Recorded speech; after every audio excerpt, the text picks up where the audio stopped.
So இன்றைக்கி நம்ம மேற்கொண்டு பண்டிகைகளை குறித்து மட்டும் நம்ம என்ன செய்ய போகிறோம், நம்ம பார்க்க போகிறோம். ஸோ இன்றைக்கி 4வது நாள் இருக்கிறதுனால ஃபுல்லாக பண்டிகைகளை பற்றி தான் நம்ம பார்க்க போகிறோம். இந்த 3 நாளும் நம்ம ஹீப்ரு லாங்குவேஜை டச் பண்ணாமல், ஹீப்ரு வார்த்தைகளை டச் பண்ணாமல் நம்ம அப்படியே வந்துட்டுருக்குறோம்.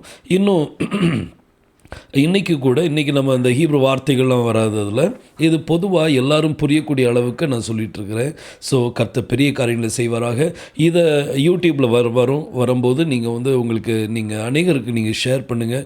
ஸோ அவங்களும் இதை என்ன செய்வாங்க, இதை கற்றுக்கொண்டு அவங்க தவறான ஒரு உபதேசத்துக்குள்ளே போகாமல் தடுக்கிறதுக்கு முயற்சியாக இருக்கும். ஸோ கர்த்தரை ஆசீர்வதிப்பராக. நம்ம ஜெபித்து பாடலோடு நம்ம கர்த்தரை ஆராதித்து அப்புறம் நம்ம டீச்சிங்குள்ளே நம்ம போகலாம். தலையில் தாழ்த்தி நம்ம ஜெபிக்கலாமா? ஸ்தோத்திரம் கர்த்தாவே, வானத்தையும் பூமியும் படைத்த எங்கள் எலோஹிம் தேவனே, எங்கள் எல்ஷடாய் தேவனே, துதிக்கிறோமப்பா. யெகோஷுவா மேசிய நாமத்தினாலே ஜெபிக்கிறோம் கர்த்தாவே. இந்த 4வது நாள் பைபிள் ஸ்டடியை நீங்கள் ஆசீர்வதித்தாங்க கர்த்தாவே. இதில் இணைக்கப்பட்டிருக்கிற ஒவ்வொரு பிள்ளைகளும் ஆசீர்வதிக்கப்படட்டும் கர்த்தாவே. தேவனை கேள்வியோடு பிள்ளைகள் இருக்கிறாங்களோ எல்லா கேள்விகளுக்கான பதிலை கர்த்தாவே நீங்கள் கொடுக்கும்படியாக ஜெபிக்கிறேனப்பா. பேசுகிறது நீங்கள் அல்ல, பிதாவின் ஆவியானவர் உங்களிலிருந்து பேசுவார் என்று சொன்னீங்களே, அந்த வார்த்தை அடியனை ஒப்பு கொடுக்கிறேன் கர்த்தாவே. அடியின் மூலமாக நீங்க பேசும்படியாக ஜெபிக்கிறேன் கர்த்தாவே. துதிக்கிறோம். என்னுடைய நாவை தேவனே என்னை மறைத்து நீங்க வெளிப்படுங்க. என்னை உம்முடைய இரத்தத்துக்குள்ள மறைத்து உம்மை வெளிப்படுத்தி தாங்க ராஜா.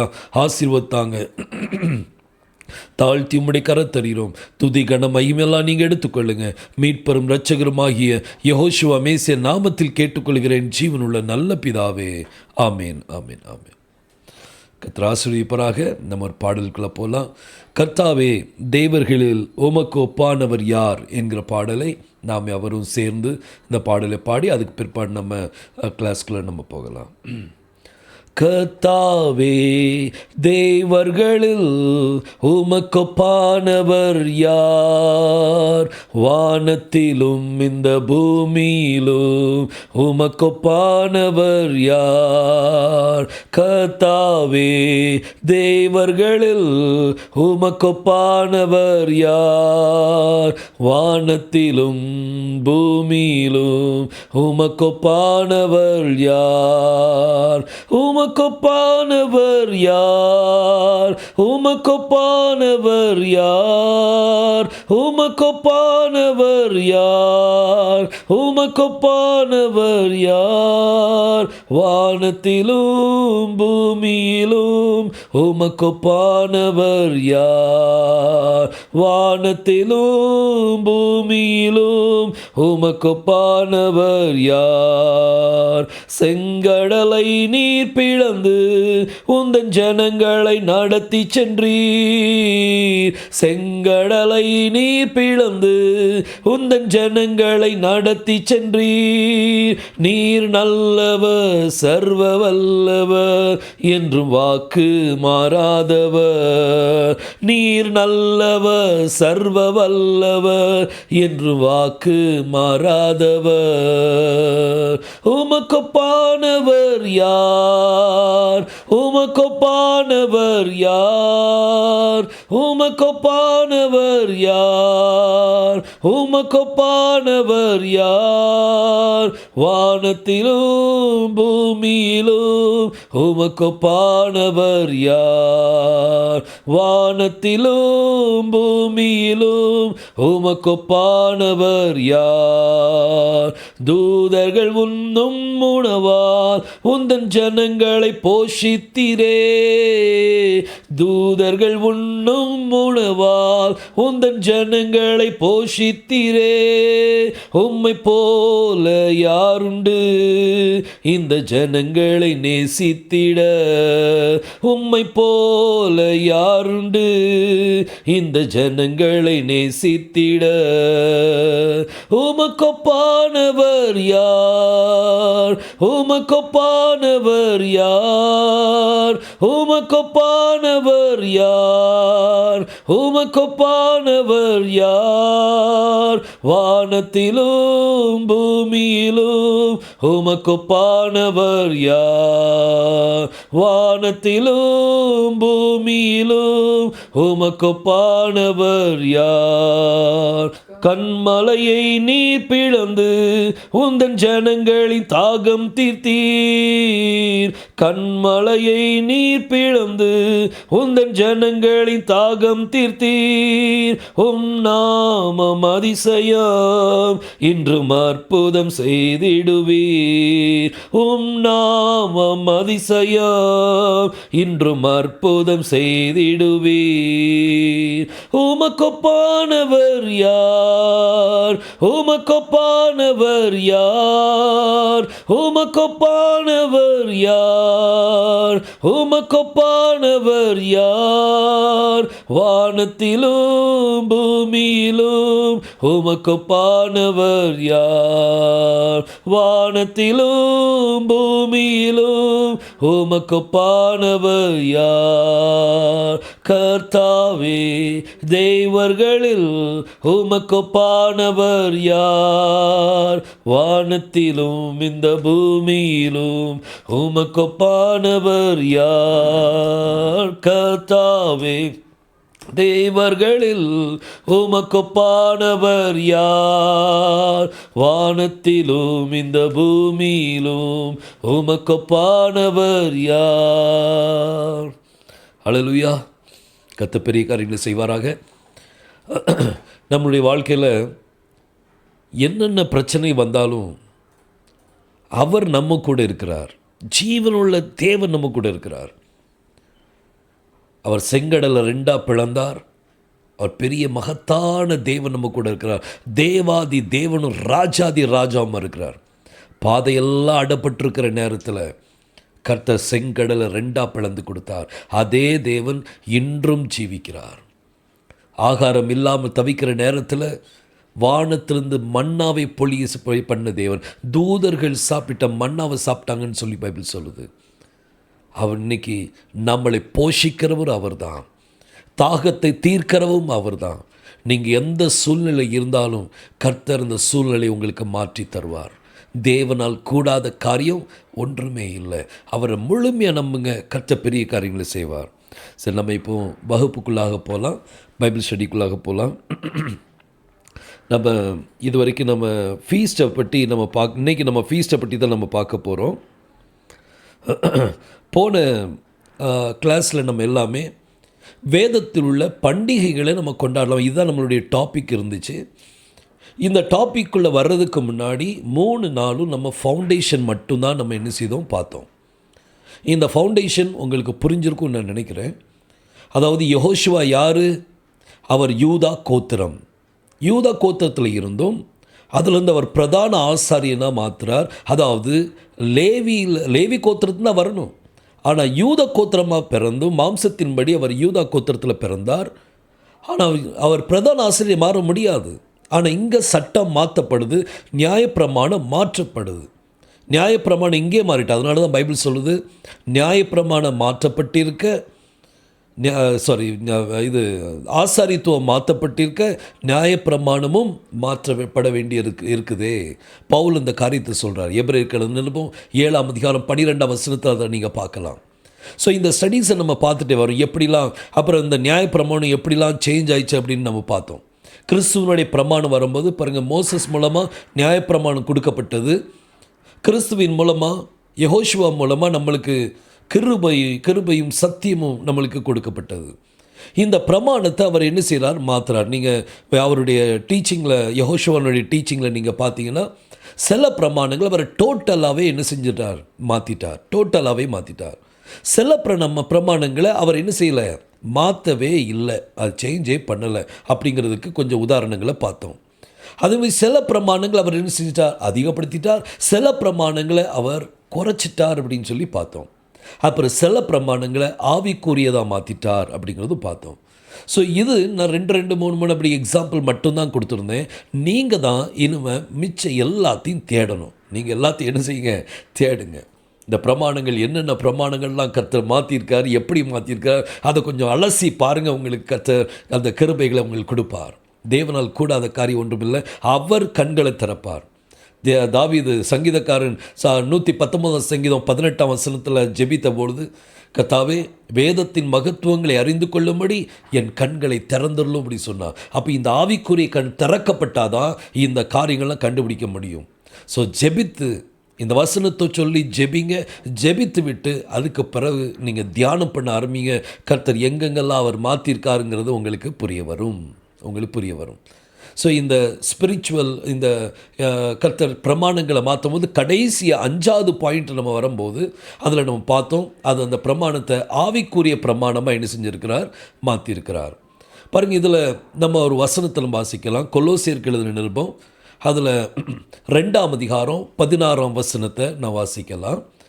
ஆகையால் போஜனத்தையும் பானத்தையும் குறித்தாவது பண்டிகை நாளையும் மாத பிறப்பையும் ஓய்வு நாட்களையும் குறித்தாவது ஒருவனும் உங்களை குற்றப்படுத்தாதிருப்பானாக அப்படின்னு சொல்லப்பட்டிருக்குது.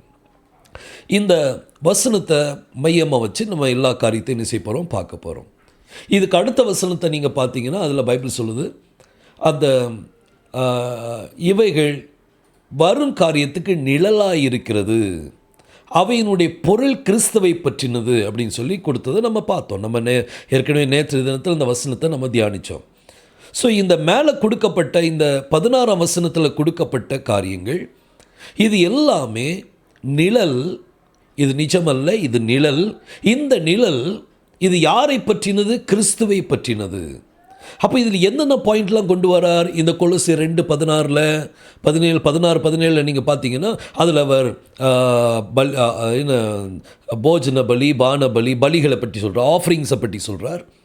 அப்புறம் பண்டிகை நாட்களை பற்றி சொல்கிறார், மாத பிறப்பை பற்றி சொல்கிறார், அப்புறம் ஓய்வு நாளை குறித்து சொல்கிறார். 4 காரியத்தை குறித்து அவர் பேசுகிறார். இந்த ஆஃபரிங்கை பற்றி நம்ம நேற்று தினத்தில் நம்ம பார்த்தோம், எப்படி அந்த ஆஃபரிங்ஸ் எப்படி அப்படிங்கிறத பார்த்தோம்.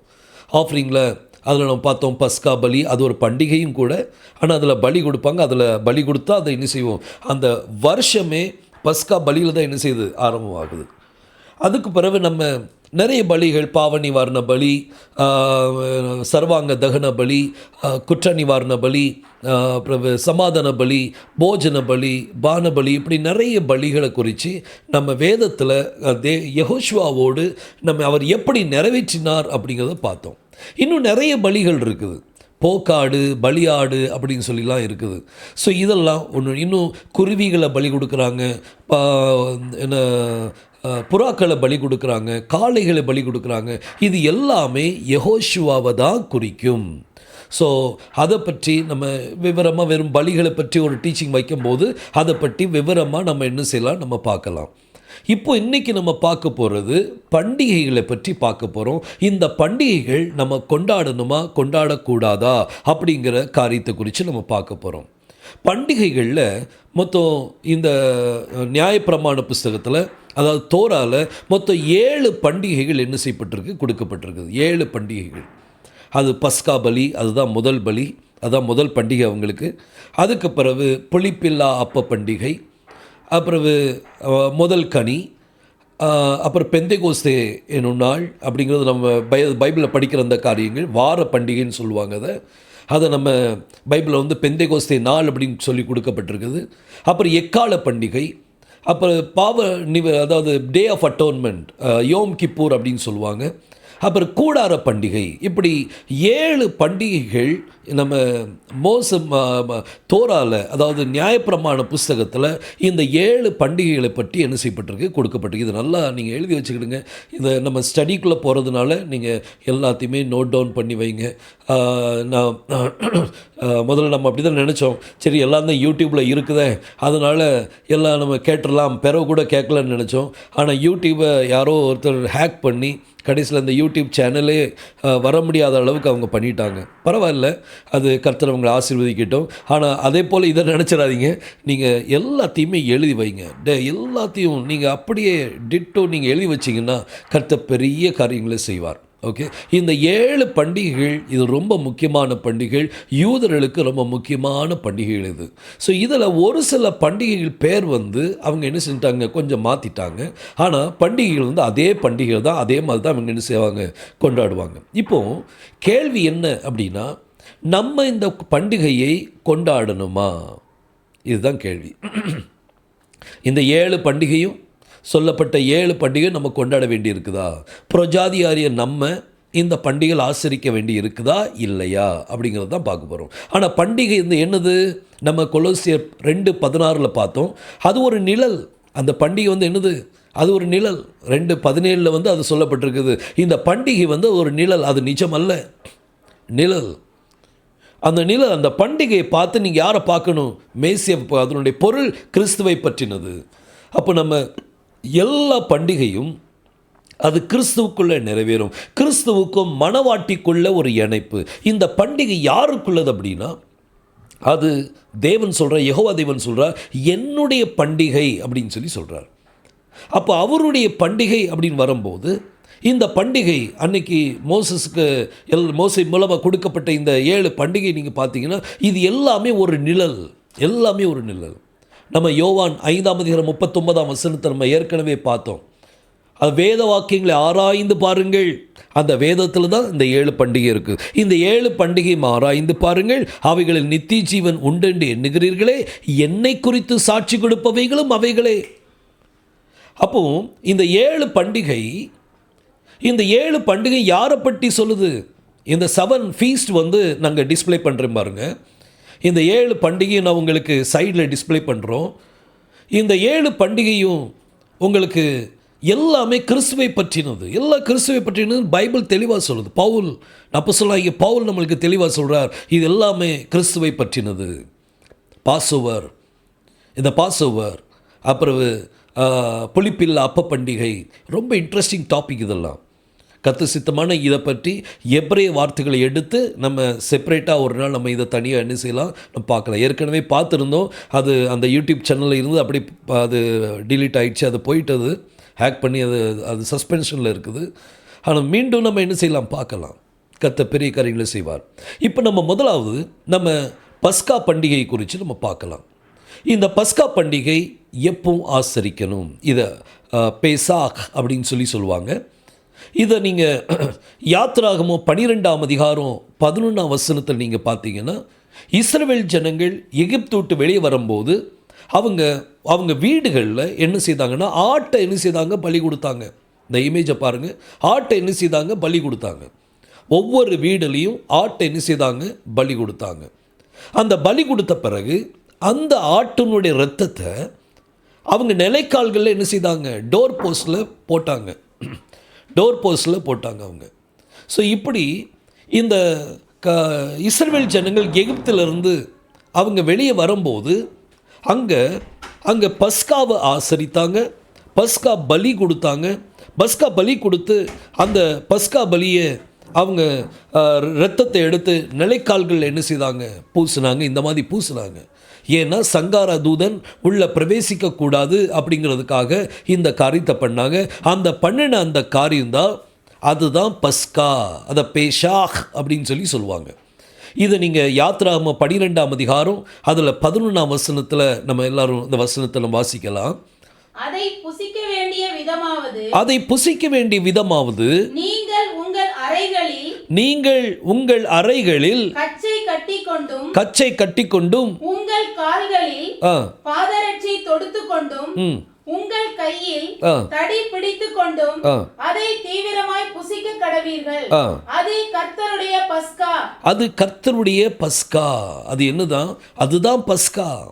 இந்த பஸ்கா இது அன்னைக்கு தான் அவங்க அன்னைக்கு தான் என்ன செய்கிறாங்க, அந்த பிரயாணத்தை தொடங்குறாங்க. எகிப்திலிருந்து வெளியே வந்தாங்க. அவங்க எகிப்திலிருந்து வெளியே வந்த நாள் அதுதான் பஸ்காவின் நாள். இந்த பஸ்காவுக்குள்ள டீட்டெயிலில் பாருங்கள், இன்னும் டீட்டெயிலை நம்ம பார்க்கலாம். இந்த பஸ்கா பற்றி இன்னும் பல இடங்கள் எழுதியிருக்கு. லேவியராகமம் 25:3 எழுதியிருக்கு. அதை நீங்கள் பெற பாருங்கள். இந்த பஸ்கா எப்போ ஆசரிப்பாங்கன்னா, முதல் மாதம், யூதர்களுடைய முதல் மாதத்தில் என்ன செய்வாங்க, ஆசரிப்பாங்க. நிசான் மாதத்தில் ஆசரிப்பாங்க. அதுவும் 14ஆம் தேதி சாயங்காலம் தான் பஸ்காவை என்ன செய்வாங்க, ஆசரிப்பாங்க. பஸ்கா பலி கொடுத்து என்ன செய்வாங்க, அவங்க அந்த காரியங்களை செய்வாங்க. இது காலையிலுக்குள்ளே அந்த பஸ்காவை என்ன செஞ்சிடணும், முடிச்சிடணும். அப்படி அது முடியலை, அப்படியே அதை சுட்டெரிச்சிடணும் அப்படின்னு சொல்லி பைபிளில் சொல்லப்பட்டிருக்குது. இது நம்ம கேலண்டரில் இது நம்ம ரோமன் கேலண்டர், நம்ம கேலண்டரில் பார்த்தோம் அப்படின்னா அது மார்ச் இல்லாட்டி ஏப்ரல் மாதத்தில் என்ன செய்யும், இது வரும். இப்போ இந்த பாஸ் ஓவர், இந்த பஸ்காவை நம்ம கொண்டாடணுமா? இந்த பஸ்கா நமக்காக, ஏன்னா இந்த பஸ்கா இது ஒரு நிழல். இந்த பஸ்கா யாரை பற்றினது? இது கிறிஸ்துவை பற்றினது.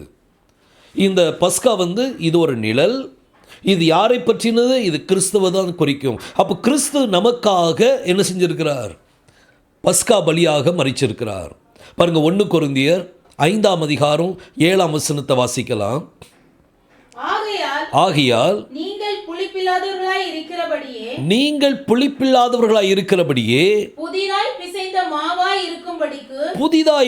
மாவாய் இருக்கும்படிக்கு பழைய புளித்த மாவை புறமே கழித்து போடுங்கள். ஏனெனில் நம்முடைய பஸ்காவாகிய கிறிஸ்து நமக்காக பலியிடப்பட்டிருக்கிறார். அப்போ பஸ்காவாகி கிறிஸ்து நமக்காக பலியிடப்பட்டிருக்கிறார். பஸ்கா யாரு? கிறிஸ்து தான் பஸ்கா. இப்போ எனக்கு சொல்லுங்க, அவர் பஸ்கா, அவர் பலி ஆயிட்டார் நமக்காக. அப்போ வருஷந்தோறும் இந்த பஸ்காவை என்ன செய்யணும்? வெட்டி ஆசரிக்கணுமா? இல்லை, இந்த பண்டிகை நம்ம கொண்டாட வேண்டியதில்லை. இது நம்ம ஆல்ரெடி நம்ம ஒவ்வொரு சண்டையும் ராபோஜனை எடுக்கும் போதெல்லாம் நம்ம அவருடைய மரணத்தை செய்கிறோம், நினைவு கூறுகிறோம். ராபோஜனை எடுக்கும் போதெல்லாம் மரணத்தை நினைவு கூறுகிறோம். அப்போ இந்த பஸ்கா அவர் தான் பஸ்கா. நீங்கள் எப்பெல்லாம் அவர் மரணத்தை நினைவு கூறுகிறீங்களோ அப்போல்லாம் அதை நீங்கள் பஸ்காவை ஆசரிக்கிங்கன்னு சொல்லி அர்த்தம். பஸ்காவை நீங்கள் ஆசரிக்கிறீங்க. அதான் அவர் சொல்ல, என் ரொட்டியை பிக்கும்போது, அப்பத்தை பிக்கும்போது அவர் சொல்ல, இது உங்களுக்காக பிற்கப்பட்ட என்னுடைய சரீரம். எங்கே பிற்கப்பட்டது? சிலுவையில் பிற்கப்பட்டது. இது உங்களுக்காக சிந்தப்பட்ட என்னுடைய இரத்தம். எங்கே சிந்தப்பட்டது? சிலுவையில் சிந்தப்பட்டது. அதுதான் நம்மளுக்கு பஸ்கா. அந்த பஸ்காவை நம்ம ஆசரிக்கும் போது அவர் நம்ம பஸ்கான்னு சொல்லி நம்புகிறோம். அந்த பஸ்கான்னு சொல்லி விசுவாசத்தோடு நம்ம இது பண்ணிகிட்ருக்குறோம். இப்போ நம்ம செப்பரேட்டாக வருஷத்துக்கு ஒரு தடவை நடத்தணும்னு வைங்க. வருஷத்துக்கு ஒரு தடவை இந்த பண்டிகைக்குள்ளே போனீங்கன்னா அப்போ நீங்கள் சொல்லாமல் சொல்கிறீங்க, உங்கள் கிரியையில் வெளிப்படுத்துகிறீங்க, எனக்கு பஸ்கா மேசியே கிடையாது, நான் புதுசாக ஒரு பஸ்கா நான் ஆசரிக்க போகிறேன் அப்படிங்கிறது அர்த்தமாயிரும். அதுதான் அர்த்தம். யார் என்ன சொன்னாலும் நீங்கள் அதை கேட்காதீங்க, அதுதான் அர்த்தம். அவங்க சொல்லுவாங்க, ஒரு அடையாளத்துக்காக நாங்கள் பண்ணுறோம். அடையாளம் தேவையில்லை, நிஜம்தான் தேவை. நம்ம இப்போ அடையாளத்துக்கு கீழே இல்லை, நம்ம நிஜத்துக்கு கீழே இருக்கிறோம். கிறிஸ்து தான் நம்மளுக்கு நிஜம், அவர் தான் நம்மளுக்கு நிஜம். ஸோ பஸ்கா என்கிற இந்த பண்டிகை நம்ம ஆசரிக்கக்கூடாது. அதாவது வருஷந்தோறும் ஆசரிக்கக்கூடிய அந்த காரியத்தை ஆசரிக்கக்கூடாது. நீங்கள் எப்பெல்லாம் ராபோஜன் அடிக்கலாம் அதெல்லாம் பஸ்கா தான், அதெல்லாம் என்னது தான்? பஸ்கா தான். இது ரொம்ப முக்கியமான ஒரு காரியம். இன்றைக்கி ஹீப்ரு படிக்கிறோம் அப்படின்னு சொல்லி நிறைய பேர் இந்த பஸ்காவை ஆசரிச்சுக்கிட்டு இருக்கிறாங்க. இது டோட்டலி தப்பு. வருஷத்துக்கு ஒரு தடவை எல்லாரும் ஹீப்ரு படிக்கிறவங்கலாம் ஒன்று சேர்ந்து பஸ்காவை ஆசரிப்பாங்க. இது தப்பு, அது அப்படி கிடையாது. நீங்கள் எப்போ ராபோஜன் அடிக்கிறீங்களோ அப்போவுமே பஸ்கா. பாருங்கள், தீத்து 1ஆம் அதிகாரம் கடைசி வசனத்தை வாசிக்கலாம். அவர்கள் தேவனை அறிந்திருக்கிறோம் என்று அறிக்கை பண்ணுகிறார்கள். அவங்களுடைய அறிக்கை என்ன? நாங்கள் தேவனை அறிந்திருக்கிறோம் அப்படின்னு அறிக்கை பண்ணுறாங்க. எங்களுக்கு தேவன் தெரியும் அப்படிங்கிற, தேவன் அறிந்திருக்கிறோம் அப்படிங்கிற அறிக்கை பண்ணுறாங்க. ஆனால் கிரியையினாலோ அவரை மறுதலிக்கிறார்கள், தேவனை மறுதலிக்கிறாங்க. இன்னைக்கு இப்படி தான் நடக்கு. நான் விசுவாசிக்கிறேன், கிறிஸ்து தான் பஸ்கா அப்படின்னு சொல்லி விசுவாசிக்கிறேன். ஆனால் கிரியை என்ன சொல்லுது? வருஷந்தோறும் நீங்கள் பஸ்காவை ஆசரிச்சிங்கன்னா அப்போ கிரியை என்ன சொல்லுது அப்படின்னா, நீங்கள் மேசியாவை மறுதலிக்கிறீர்கள். நீங்கள் மேசியாவை என்ன செய்கிறீங்க? மறுதலிக்கிறீங்க. இல்லை, நம்ம அப்படி செய்யக்கூடாது. புரோஜாதியர் நமக்கு அந்த காரியம் கொடுக்குற, நம்ம நிஜத்தில் இருக்கிறோம், நம்ம நிழலில் இல்லை. இஸ்ரவேல் ஜனங்கள் நிழலில் இருந்தாங்க, ஆனால் நம்ம இன்னைக்கு நிஜத்தில் இருக்கோம். அந்த நிஜம் யார்? கிறிஸ்து தான் அந்த நிஜம். ஸோ இது பஸ்கா. திரும்ப அந்த 7 பண்டிகைகளை நம்ம பார்க்கலாம். அந்த லிஸ்ட்டை நீங்கள் பார்த்தீங்க அப்படின்னா, முதல் பண்டிகை பஸ்கா பண்டிகை. அடுத்த பண்டிகை புளிப்பில்லா அப்ப பண்டிகை. புளிப்பில்லா அப்ப பண்டிகை. இந்த புளிப்பில்லா அப்ப பண்டிகையுடைய டீட்டெயிலை நம்ம பார்க்கலாம். இந்த புளிப்பில்லா அப்ப பண்டிகையை பாருங்கள், இது புளிப்பில்லாத அப்பம். இந்த பண்டிகை 7 நாள் கொண்டாடணும். பஸ்கா 14ஆம் தேதி சாயங்காலம் பஸ்கா ஆசரிக்கணும். அதுக்கு பிறகு 15ஆம் தேதியிலேருந்து என்னது? புளிப்பில்லா அப்ப பண்டிகை. 7 நாள் அவங்க தொடர்ந்து செய்யணும். 15, 16, 17, 21ஆம் தேதி வரைக்கும் இந்த பண்டிகை என்ன செய்யும், நடக்கும். நிசான் மாதத்தில் நடக்கும், அதான் முதல் மாதத்தில். இப்போ இந்த புளிப்பில்லா அப்ப பண்டிகைன்னு என்னது? இந்த யோசுவா சிலுவையில் அடிக்கப்பட்ட பிறகு பாருங்கள், நான் இப்போ உங்களுக்கு ஒரு அந்த இமேஜ் காமிக்கிறேன், அப்போ தான் உங்களுக்கு புரியும். யெகோஷுவா எப்போ சிலுவையில் அவர் அடிக்கப்படுறாரோ பாருங்க, யெகோஷுவா பஸ்கா பலியாக நமக்காக பலியானார். பலியான உடனே 7 சபை காலங்கள் என்ன செய்து தொடர்ந்து வருது. 7 சபை காலங்கள். முதல் சபை எபேசு சபை, அப்புறம் ஸ்மிர்னா, பெர்கமு, அப்புறம் தியத்திரா, அப்புறம் சர்தை, பிலடெல்பியா, அப்புறம் லவோதிஷியா. இந்த 7 சபை காலங்கள் தொடர்ந்து வருது. பஸ்கா பலியான உடனே 7 சபை காலங்கள். இந்த 7 சபை தான் புளிப்பில்லா அப்பம் இங்கே கொடுக்கப்படும். இந்த 7 சபைக்கு புளிப்பில்லா அப்பம் கொடுக்கப்படும். அப்போனா என்னது பைபிள் சொல்லுது பாருங்க, மத்தேயு 4ஆம் அதிகாரம் 4ஆம் வசனத்தை வாசிங்க. மத்தேயு 4:4. அவர் பிரதியுத்தரமாக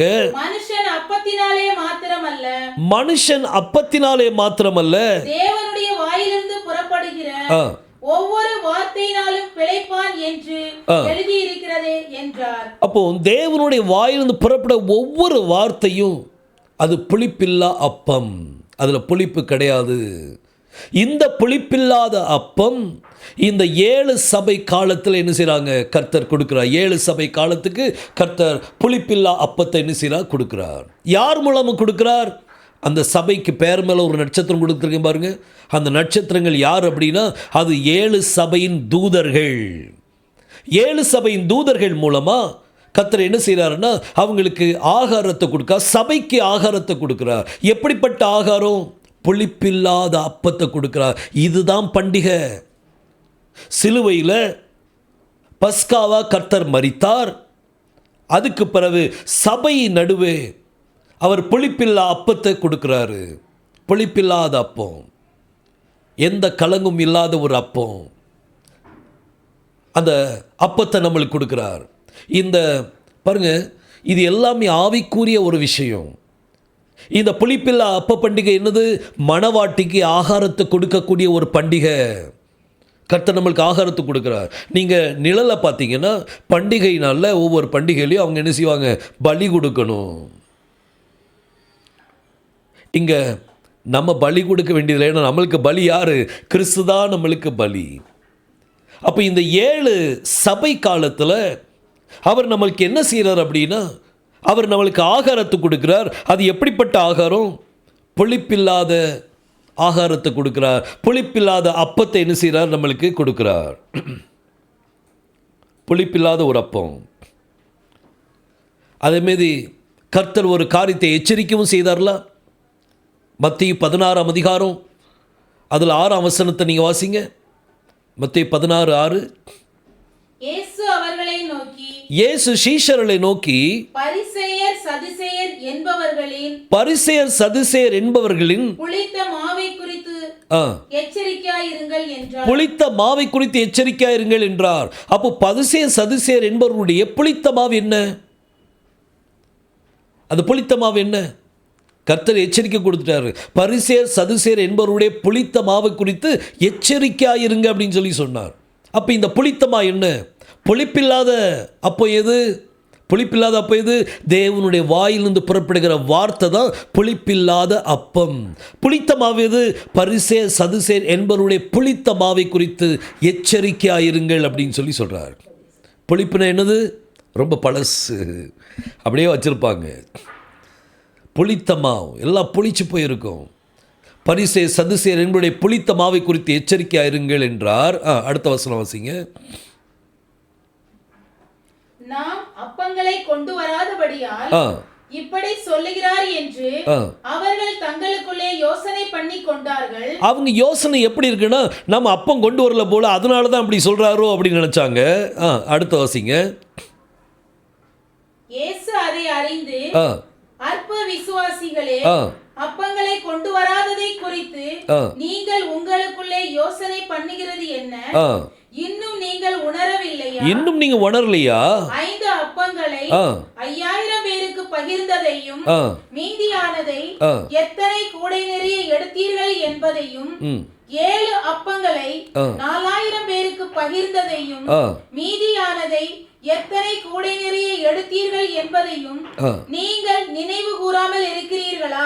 ஆ பரிசேயர் சதுசேயர் என்பவர்களின் ஆ புளித்த மாவுக்கு எச்சரிக்கையாய் இருக்க வேண்டும் என்று நான் சொன்னது ஆ அப்பத்தை குறித்து சொல்லவில்லை என்று அப்பத்தை குறித்து சொல்லவில்லை என்று நீங்கள் உணராதிருக்கிறது எப்படி? நீங்க என்றார். உணராதிருக்கிறது எப்படி என்றார்.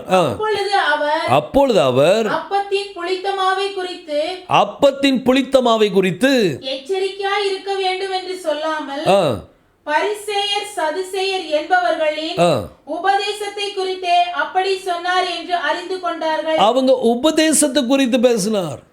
புளித்த மாவுன என்னது? பரிசேயர் சதுசேயருடைய உபதேசம். அந்த புளித்த மாவு குறித்து எப்படி இருக்கணுமா? எச்சரிக்கையா இருக்கணும் அப்படின்னு சொல்லி சொன்னார். இன்னைக்கு இந்த 7 சபையின் காலங்கள் பாருங்க, கிறிஸ்து நமக்காக சிலுவையில் என்ன செஞ்சார்? அடிக்கப்பட்டார். அடிக்கப்பட்ட பிறகு அங்க இருந்து 7 சபையின் காலங்கள் என்ன செய்து வருது? இந்த 7 சபையின் காலத்தில் கர்த்தர் 7 தூதர்களை அனுப்புறார். அவங்க மூலமா சபைக்கு புளிப்பில்லாத அப்பம் கிடைக்குது. புரியுதா உங்களுக்கு? இன்னைக்கு முதல் சபையின் தூதன் யார்? முதல் சபையின் தூதன் அப்போஸ்தலனாகிய பவுல். அவர்தான் முதல் சபையின் தூதன்.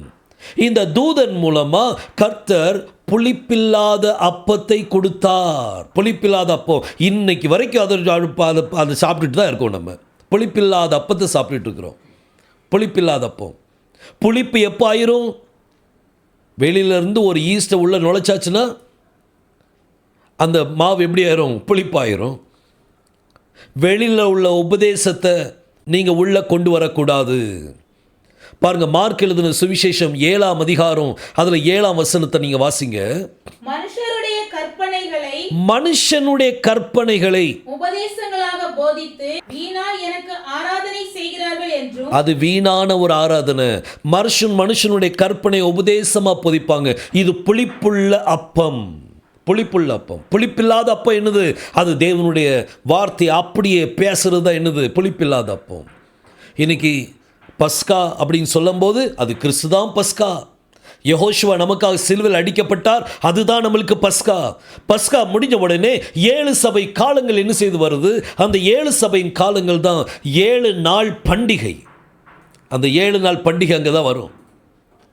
இந்த பஸ்கா முடிஞ்ச உடனே அந்த குறிப்பிட்ட 7 நாள் 7 சபையின் காலம், இந்த இடப்பட்ட 7 சபையின் காலங்கத்தில் கொடுக்கப்படுறது தான் அது புளிப்பில்லாத அப்பம். இன்றைக்கி நீங்கள் புளிப்பில்லாத அப்பத்தை சாப்பிட்டுட்டு இருக்கிறீங்க. நீங்கள் பண்டிகையில் தான் இருக்கிறீங்க. இதுக்காக செப்பரேட்டாக ஒரு பண்டிகை நீங்கள் கொண்டாட வேண்டியதில்லை.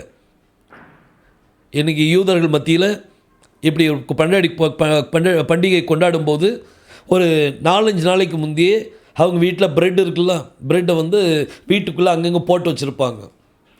அப்புறம் ஒரு நாளைக்கு முந்தி அதெல்லாம் அந்த புளிப்பாயிரும்ல, அப்புறம் அதெல்லாம் தூத்துவாங்க. அதெல்லாம் பெருக்கி அதை வெளியில் போட்டு வீட்டுக்கு வெளியில் அதை தீ வச்சு கொளுத்துவாங்க. என் வீட்டில் புளிப்பு இல்லை அப்படிங்கிறது காமிக்கிறதுக்கு. அப்புறம் அன்னைக்கு ஷாப்பெல்லாம் நீங்கள் பார்த்தீங்கன்னா கேக் ஷாப்பெல்லாம் பந்தாக இருக்கும், அங்கே அடைப்பாக இருக்கும். அங்கே கேக் ஷாப்லாம் ஓப்பன் ஆகாது. ஏன்னா அது புளிப்பு நிறைஞ்சிருக்குல அந்த கேக்கில். அதனால் அந்த கேக் யூஸ் பண்ண மாட்டாங்க. இப்படி பல காரியங்கள் அவங்க ஒரு அடையாளமாக பண்ணிக்கிட்டு இருக்கிறாங்க. ஆனால் நிஜம் என்ன? அது கிறிஸ்துவை பற்றினது. அந்த புளிப்பில்லாத அப்பம் யார்? அது யெகோஷுவா தான் புளிப்பில்லாத அப்பம். அந்த அப்பத்தை இன்னைக்கு நம்ம சாப்பிட்டு கொண்டு இருக்கிறோம். நம்ம இன்னைக்கு விருந்தில் தான் இருக்கிறோம். 7 நாள் புளிப்பில்லாத அப்ப பண்டிகையில் தான் நம்ம இருக்கிறோம். புளிப்பில்லாத அப்ப பண்டிகையில் தான் நம்ம இருக்கிறோம். சிந்திச்சு பாருங்கள். இதுக்காக ஒரு நாளை நம்ம கொண்டாட வேண்டிய அவசியம் இல்லை. இன்றைக்கி நிறைய பேர் கொண்டாடுவாங்க. வேண்டாம், இதெல்லாம் கொண்டாட வேண்டிய அவசியம் இல்லை. நம்ம ஆல்ரெடி அதில் தான் இருக்கோம். உங்களுக்குள்ள புளிப்பு இருக்குது, அந்த புளிப்பை எடுத்து போடுங்க. பாருங்கள், 1 கொரிந்தியர் 5ஆம் அதிகாரம் 7ஆம் வசனத்தை நம்ம ஏற்கனவே வாசிச்சிருக்கோம். மீண்டும் நம்ம ஒரு தடவை வாசிக்கலாம். 1 கொரிந்தியர் 5ஆம் அதிகாரம் 7ஆம் வசனம். ஆகையால் நீங்கள் புளிப்பில்லாதவர்களாய் இருக்கிறபடியே, நீங்கள் புளிப்பில்லாதவர்களாய் இருக்கிறபடியே பிசைந்த மாவாய் இருக்கும்படிக்கு பழைய புளித்த மாவை புறம்பே கழித்து போடுங்கள். ஏனெனில் நம்முடைய பஸ்காவாகிய கிறிஸ்து நமக்காக பலியிடப்பட்டிருக்கிறாரே. நமக்காக கிறிஸ்து பலியிடப்பட்டிருக்க. அடுத்த வசனம் வாசிக்கலாம். ஆகையால் பழைய புளித்த மாவோடே அல்ல, பழைய புளித்த மாவோடே அல்ல. துர்க்குணம். என்னது புளித்த மாவு? எது? துர்குணம், கெட்ட குணம். இந்த துர்குணம் பொல்லாப்பு என்னும் புளித்த மாவோடு அல்ல. பொல்லாப்பு என்னும் புளித்த மாவோடு அல்ல. இதெல்லாம் புளித்த மாவோடு அல்ல. துப்புரவு உண்மை என்னும் புளிப்பில்லாத அப்பத்தோடே. உண்மை என்கிற புளிப்பில்லாத அப்பத்தோடே. அந்த உண்மை என சத்தியம் என்கிற புளிப்பில்லாத அப்பத்தோடே பண்டிகையை ஆசரிக்க கடவோ. பண்டிகை ஆசரிக்கணும். அந்த உண்மை, அந்த சத்தியம் யாரு? கிறிஸ்து தான் நம்மளுக்கு சத்தியம். நமக்குள்ளே இருக்கிற மேட்டிமை, பெருமை, எல்லா காரியத்து கலைஞ்சும் அதெல்லாம் ஒரு புளிப்பு. எல்லாத்தையும் எடுத்து போடுங்க. இன்றைக்கி நீங்கள் புளிப்பில்லாதவர்களாக காணப்படணும். சபைக்குள்ளே புளிப்பு இருக்கக்கூடாது. ஒரு கூட்ட ஜனங்கள் இருப்பாங்க, அவங்க உத்தும் உண்மையுமா இருப்பாங்க. அவங்களுக்குள்ள புளிப்பு இருக்காது. புளிப்பில்லாத அப்பத்தை போல, புதிதாக பிசைந்த மாவை போல் அவங்க காணப்படுவாங்க. இன்றைக்கி நீங்கள் எப்படி இருப்பீங்க? பண்டிகையை கொண்டாடுங்க. பண்டிகை கொண்டாடுறாங்க நிறைய பேர். ஆனால் பைபிள் ஒரு வார்த்தை சொல்லுது பாருங்கள். மல்கியா 2ஆம் அதிகாரத்தில், அதை நான் 1ஆம் வசனத்துலேருந்தே வாசிக்க நான் விருப்பப்படுறேன். மல்கியா 2ஆம் அதிகாரம் 1ஆம் வசனத்துலேருந்து வாசிப்போம். இப்பொழுதும் ஆசாரியர்களே, இந்த கட்டளை உங்களுக்குரியது. இப்போ நீங்கள் யாரு? யெகோஷுவா உங்களை இரத்தத்தினால கழுவி உங்களை ஆசாரியரும் ராஜாக்களும் மாற்றியிருக்கிறார். நம்மளாம் இப்போ ஆசாரியர்கள். நம்ம என்ன லேவி கோத்திரமா? இல்லை, நம்ம லேவி கோத்திரம் கிடையாது. ஆனாலும் இயேசு கிறிஸ்துனுடைய முறைமையின்படி நம்ம இப்போ ஆசாரியன்னு என்ன செஞ்சிட்டோம்? மாறிட்டோம். மெல்கிசேதேக்கின் முறைப்படி அவர் ஆசாரியனானார். அவர் முறைமையின்படி நம்ம ஆசாரியன் ஆகிறோம். அவர் நம்மளை இரத்தத்தால் கழுவி அவர் சொந்த பிள்ளையாக நம்மளை ஏற்றுக்கொண்டு இருக்கிறார். ஸோ ஆசாரியனுடைய பிள்ளை நம்ம யார் தான்? ஆசாரியன் தான். ஸோ இந்த ஆசாரியருக்கு ஒரு சில கட்டளைகளை கொடுக்கிறார். வாசிங்க. நீங்கள் கேளாமலும் என் நாமத்துக்கு நீங்க மகிமை செலுத்தும்படி இதை சிந்தியாமல் இருந்தால் நான் உங்களுக்குள்ளே சாபத்தை அனுப்பி உங்கள் ஆசீர்வாதங்களையும் சாபமாக்குவேன். ஆம், நீங்கள் அதை சிந்தியாமல் போனதினால் அவைகளை சபித்தேன் என்று சேனைகளின் கர்த்தர் சொல்லுகிறார். அவருடைய நாமத்துக்கு நீங்க வந்து மகிமை செலுத்தாமல் போனீங்கன்னா உங்க வீட்டுக்குள்ள சாபம் இறங்கும்னு சொல்லிட்டார். ஆசீர்வாதம் கூட சாபம் மாறிடும். அப்ப நம்ம இப்ப என்ன செய்யணும்? அவருடைய நாமத்தை மகிமைப்படுத்தணும். பாருங்க, அடுத்த வசனம் வாசிக்கலாம். இதோ நான் உங்கள் பயிரை கெடுத்து உங்கள் பண்டிகைகளின் சாணியையே. என்னதான்? பண்டிகைகளின் சாணியை, பண்டிகைகளின் சாணியை உங்கள் முகங்களில் இறைப்பேன். உங்க முகத்துல தடவிறேன்னு சொல்லிட்டார். அதோடு கூட நீங்களும் தள்ளுபடி ஆவீர்கள். அப்போ இந்த இது நம்ம பண்டிகை என்ன செய்ய தள்ளுபடி ஆயிட்டு, அதோடு கூட நீங்களும் என்ன செய்யப்படுவீங்க? தள்ளுபடி ஆயிருவீங்க. ஸோ கர்த்தர் பண்டிகை அவருடைய நாமம் இந்த ரெண்டையும் சேர்த்து அவர் பண்ணும்போது அவர் நாமத்தை பண்டிகை விட அவர் உயர்த்துறார். என் நாமத்துக்கு நீங்கள் மகிமை செலுத்தாதபடி சிந்தியாமல் போனால் உங்களை சபிப்பேன்னு சொல்கிறாரு. நீங்கள் பண்டிகை ஆசரித்தாலும் அந்த பண்டிகையின் சாணியை உங்கள் முகத்தில் நான் தடவிடுவேன்னு சொல்கிறார். அதோடு கூட நீங்களும் தள்ளுபடி ஆயிடுவீங்க. பண்டிகை அது முக்கியமல்ல, நாமம், கர்த்தருடைய நாமம், இன்றைக்கி அவருடைய நாமம் அது ரொம்ப ரொம்ப முக்கியம். நம்ம இன்றைக்கி தமிழில் இயேசுன்னு சொல்கிறோம், இங்கிலீஷில் ஜீசஸ் சொல்கிறோம். ஆனால் ஹீப்ருவில் அவருடைய பெயர் வந்து யெகோஷுவா.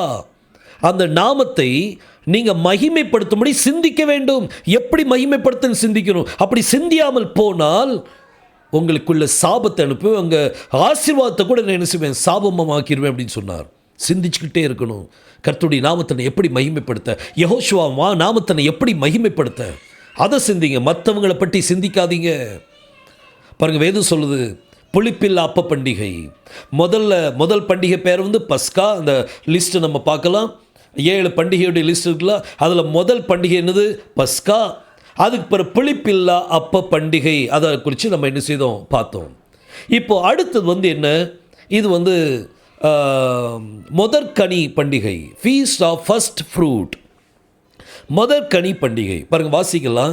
லேவியராகும் 23ஆம் அதிகாரம், அதில் 9ஆம் வசனத்தை நாம் வாசிக்கலாம்.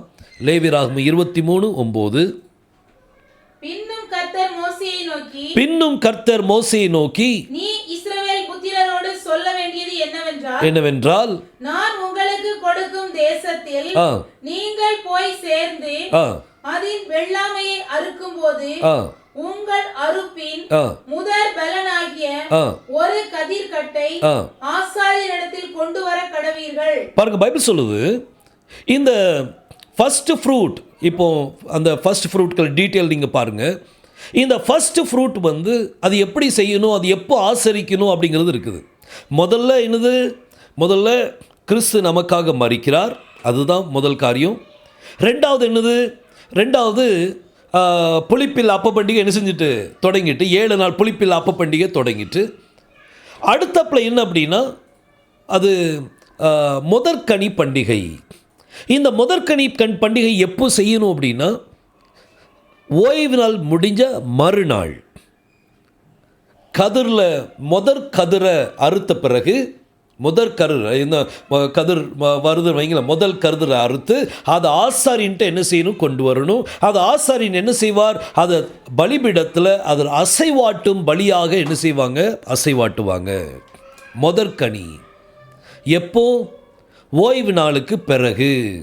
ஓய்வு நாளுக்கு பிறகு. இந்த ஓய்வு நாளுக்கு பிறகு ஆசாரின் என்ன செய்யணும்? அந்த கதிர்கட்டை வாங்கி, அந்த முதற்கனியை வாங்கி அந்த பலிபீடத்தின் மேலே என்ன செய்வாங்க? அசைவாட்டுவாங்க. இது எப்போ நடக்கும்? ஓய்வு நாளுக்கு அடுத்த நாள். அது என்னது? வாரத்தின் முதலாவது நாள். வாரத்தின் முதலாவது நாள். இப்போ இதை நம்ம செய்யணுமா? அந்த பண்டிகை கொண்டாடணுமா? நம்ம கொண்டாடணுமா? இது ஆல்ரெடி கிறிஸ்து முடிச்சிட்டார். இந்த பண்டிகை அவர் தான் முடித்தார்.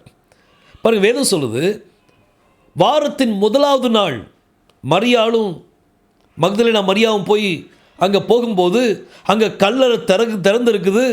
கிறிஸ்து என்ன செஞ்சிட்டார்? உயிர் தெழுந்துட்டார் அப்படின்னு சொல்லி நம்ம பார்க்குறோம். கிறிஸ்து உயிர் தெழுந்துட்டார். இது எப்போ நடந்துச்சு? வாரத்தின் முதலாவது நாள். முதல்ல பஸ்காவுக்கு முந்தின நாள் அவர் அடிக்கப்படுறார். அதுக்கு பிறகு பஸ்கா, அதுக்கு பிறகு புளிப்பில் அப்ப பண்டிகை ஆரம்பமாகுது. அப்புறம் இந்த அவர் கல்லறையில் வைக்கப்பட்டிருக்கும் போது அந்த ஓய்வு நாளுக்கு அடுத்த நாள், அதாவது வாரத்தின் முதலாவது நாள் அவர் உயிர்த்தெழுந்தார். பாருங்கள், பைபிள் சொல்லுது மத்தேயு 27ஆம் அதிகாரம், மத்தேயு 27ஆம் அதிகாரம் 52-53 வசனத்தை வாசிக்கலாம். பாருங்க, அவர் மகா சத்தமாய் கூப்பிட்டு ஜீவனை விட்ட உடனே கல்லறைகள் திறந்தது. நித்திரை அடைந்திருந்த அநேக பரிசுத்தவான்களுடைய சரீரங்களும் எழுந்திருந்தது. நித்திரை அடைந்திருந்த அநேக பரிசுத்தவான்களுடைய சரீரம் என்ன செஞ்சுட்டு? எழுந்துட்டு. இப்போ சீனை பாருங்க. கர்த்தர் சிலுவையில் மகா சத்தமாய் கூப்பிட்ட உடனே கல்லறை திறந்துட்டு பரிசுத்தவான்கள் எந்திரிச்சிட்டாங்க, முழிச்சிட்டாங்க. எந்திரிச்சிட்டாங்கன்னு சொல்கிறவங்க எழுந்துட்டாங்கன்னு இதில் இருக்குது. அது முழிச்சாச்சு. அவங்க அந்த சரீரங்கள் எழுந்துட்டு. அடுத்த வசனம், அவர் யெகோஷுவா உயிர்த்தெழுந்த பிறகு. அப்போ உயிர்த்தெழுதலின் முதல் கனி யாரு? யெகோஷுவா தான் முதல் கனி. அவர் உயிர்த்தெழுந்த பின்பு இவர்கள் கல்லறைகளை விட்டு புறப்பட்டு, அதுக்கு பிறகுதான் இவங்க கல்லறை விட்டு என்ன செய்றாங்க? புறப்படுறாங்க. மரித்த பரிசுத்தவான்கள் எந்திரிச்சிட்டாங்க.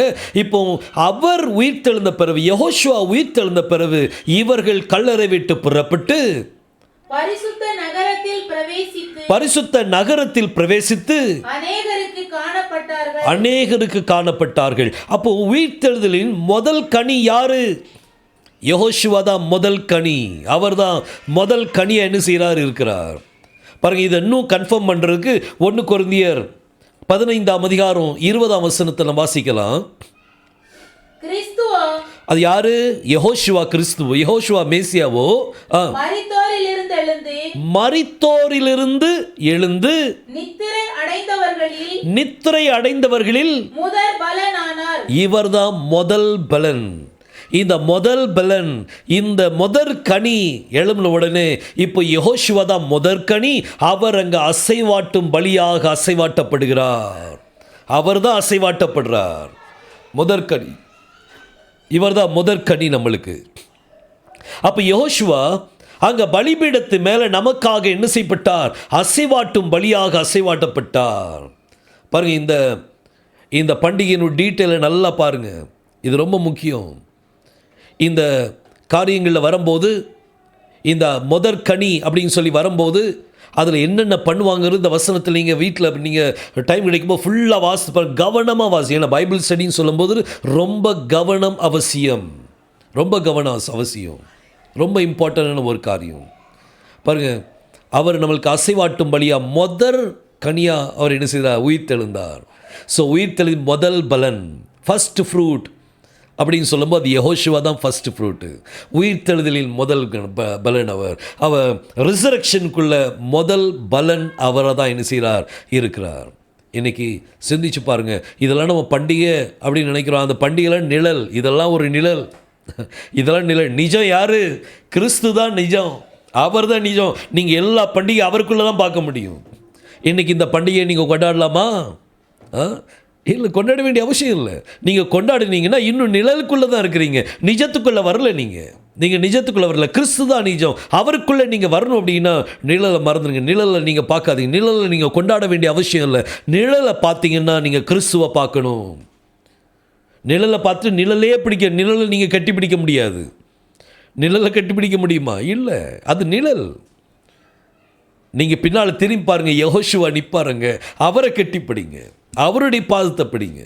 ஸோ அந்த பண்டிகை அப்படிங்கிறது இது ஆவிக்குரிய நிலைக்கு போயிட்டு இது மாம்ச பிரகாரமாக நம்ம கொண்டாட வேண்டிய அவசியம் இல்லை. பாருங்கள், வேதம் சொல்லுது, இந்த யூதர்களுடைய இந்த கேலண்டரை பற்றி நம்ம என்ன செய்யலாம்? கொஞ்சம் பார்க்கலாம். இந்த யூதருடைய கேலண்டர், இன்றைக்கி நம்மகிட்டையும் கேலண்டர் இருக்குது. அது ரோமன் கேலண்டர்னு சொல்லுவோம், கிரிகோரியன் கேலண்டர். இந்த கேலண்டர் சூரியனை மையமாக வச்சு இந்த கேலண்டர் என்ன செய்தாங்க. ஆனால் யூத கேலண்டர் அது சந்திரனை வச்சு தான் என்ன செய்வாங்க. அதனுடைய கேலண்டருக்கு அந்த யூதருடைய மாதத்துக்குள்ள லிஸ்டெல்லாம் கொடுத்துருக்கேன் பாருங்கள். நிசான் மாதம், ஈஆர் மாதம், அப்புறம் சிவான் மாதம், இப்படி 12 மாதங்கள் கொடுக்கப்பட்டு இது ஒரு இப்போ உள்ள கேலண்டரில் ஒரு மாதத்தில் 29 நாள் இருக்கும், ஒரு மாதத்தில் 30 நாள் இருக்கும். இந்த கேலண்டரும் தப்பு, இந்த யூத கேலண்டரும் தப்பு. ஏன் தப்பு அப்படின்னா 3 வருஷத்துக்கு ஒரு தடவை இன்னொரு மாதத்தை இணைப்பாங்க. இந்த இணைக்கிறத பற்றி பைபிளெல்லாம் கிடையாது. இன்னொரு மாதத்தை இணைப்பாங்க. அதாவது கடைசி மாதத்தின் பேர் என்ன? ஆதார் மாதம். அதை அந்த 3 வருஷத்தில் ஒரு இது இணைக்கும் போது, லீப் இயரில் இணைக்கும் போது அது ஆதார் 1 ஆதார் 2 அப்படின்னு சொல்லி வந்துடும். 13 மாதம் வந்துடும். இதில் 12 மாதத்துக்கு பதிலாக 13 மாதங்கள் வந்துடும். இது மேன்மேட், இது மனிதன் செய்தது. தேவனுடைய கேலண்டர் கிடையாது. தேவனுடைய கேலண்டரில் ஒரு மாதத்தில் 30 நாள் தான். அதுதான் ப்ராஃபட்டிக் கேலண்டர். அந்த கேலண்டரில் 30 நாள் தான் வரும். நோவுடைய கேலண்டரில் நீங்கள் கெஸ் பண்ணி பார்த்தீங்கன்னா, நீங்கள் கால்குலேட் பண்ணி பார்த்தீங்கன்னா உங்களுக்கு 30 நாள் கரெக்டாக உங்களுக்கு வரும். ஸோ இந்த யூத கேலண்டரையும் இப்போ நம்ம என்ன செய்ய முடியாது? ஏற்றுக்கொள்ள முடியாது. ஏன்னா யூத கேலண்டர் இப்போ மாறிப்போச்சு. 3 வருஷத்துக்கு ஒரு தடவை ஒரு லீப் இயர் வரும்போது அதில் ஒரு மாதத்தை என்ன செய்கிறாங்க? ஆட் பண்ணுறாங்க. இதை நம்ம கிரிகோரியன் கேலண்டரோடு இணைக்கிறதுக்கு அவங்க செய்கிறாங்க. அதை இணைக்கிறதுக்கு செய்கிறாங்க. ஸோ இந்த கேலண்டரும் அதை நம்ம ஏற்றுக்கொள்ள முடியாத கேலண்டர். ஸோ இதுவரைக்கும் நம்ம எத்தனை பண்டிகை நம்ம பார்த்துட்டோம்? முதலாவது நம்ம பஸ்கா பண்டிகை நம்ம பார்த்தோம். அப்புறம் புளிப்பில்லா அப்ப பண்டிகையை பார்த்தோம். அப்புறம் ஃபஸ்ட் ஃப்ரூட் அப்படிங்கிறத என்ன செஞ்சோம்? நம்ம பார்த்தோம். அதாவது முதற்கனி பண்டிகை. அன்னைக்கு முதற் கதிர்கட்டை எடுத்து ஆசாரியன்ட்டு கொண்டு வருவாங்க, அசைவாட்டும் பலி அசைவாங்க. அந்த பலி யார்? கிறிஸ்து தான் அந்த பலி. கிறிஸ்து தான் அந்த பலி. இது எப்போ ஆசரிக்கணும்? ஓய்வு நாளுக்கு அடுத்த நாள். அதாவது நம்ம ஞாயிற்றுக்கிழமைன்னு சொல்கிறோம், நமக்கு என்னது சண்டே. ஆனால் அவங்களுக்கு முதல் நாள். அந்த முதல் நாளில் அவங்க என்ன செய்யணும்? ஆசரிக்கணும். முதல் நாளில் என்ன செய்யணும்? ஆசரிக்கணும். இப்போ அடுத்த பண்டிகை என்ன? இது வாரங்களின் பண்டிகை. இந்த வாரங்களின் பண்டிகை எப்படி அப்படிங்கிறது நான் உங்களுக்கு சொல்கிறேன். இந்த வாரங்களின் பண்டிகை என்னென்னா, இந்த முதற்கனி பண்ணுறோம்ல, முதற்கனி அந்த லிஸ்ட்டு காமிங்க.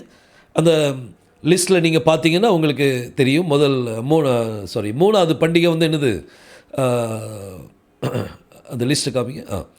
மூணாவது பண்டிகை வந்து என்னது? First fruit.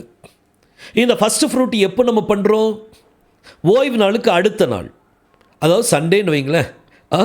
அப்போது அவங்களுக்கு வந்து சனிக்கிழமை தான் ஓய்வு நாள். நம்ம கேலண்டர் படி சனிக்கிழமை தான் அவங்களுக்கு ஓய்வு நாள். இந்த சண்டே இதை முதல் கனி என்ன செய்யணும்? அசைவாட்டணும். இப்போ இதில் வர்ற இந்த எப்போ அவங்க அசைவாட்டுறாங்களோ அதில் வந்து 7வது சனிக்கிழமைக்கு அடுத்த நாள், 7வது சனிக்கிழமைக்கு அடுத்த நாள், அதாவது 7 சனிக்கிழமை போகும். 7 சனிக்கிழமை போன பிறகு அதுக்கு அடுத்த நாள் என்னது? 50வது நாள். அது என்னது? 50வது நாள். இந்த 50வது நாள் தான் என்னது? பெந்தைகோஸ்தே நாள்னு சொல்லி நம்ம பைபிளில் கொடுக்கப்பட்டிருக்குது. புதிய ஏற்பாட்டில் கொடுக்கப்பட்டு பெந்தைகோஸ்தே நாள் அப்படின்னு சொல்லி கொடுக்கப்பட்டிருக்குது. இன்றைக்கி இந்த நாளில் என்ன செய்வாங்க? முதல் அறுவடையை கொண்டு வருவாங்க. முதல் கதிரை கொண்டு வந்தது அது முதல் நாளில். 50வது நாளில் என்ன கொண்டு வருவாங்க? அறுவடையின் முதல் கனியை கொண்டு வருவாங்க. அறுவடையின் முதல் கனி அதை கொண்டு வருவாங்க. அதுதான் பெந்தைகோஸ்தே நாள். அதுதான் பெந்தைகோஸ்தே நாள்.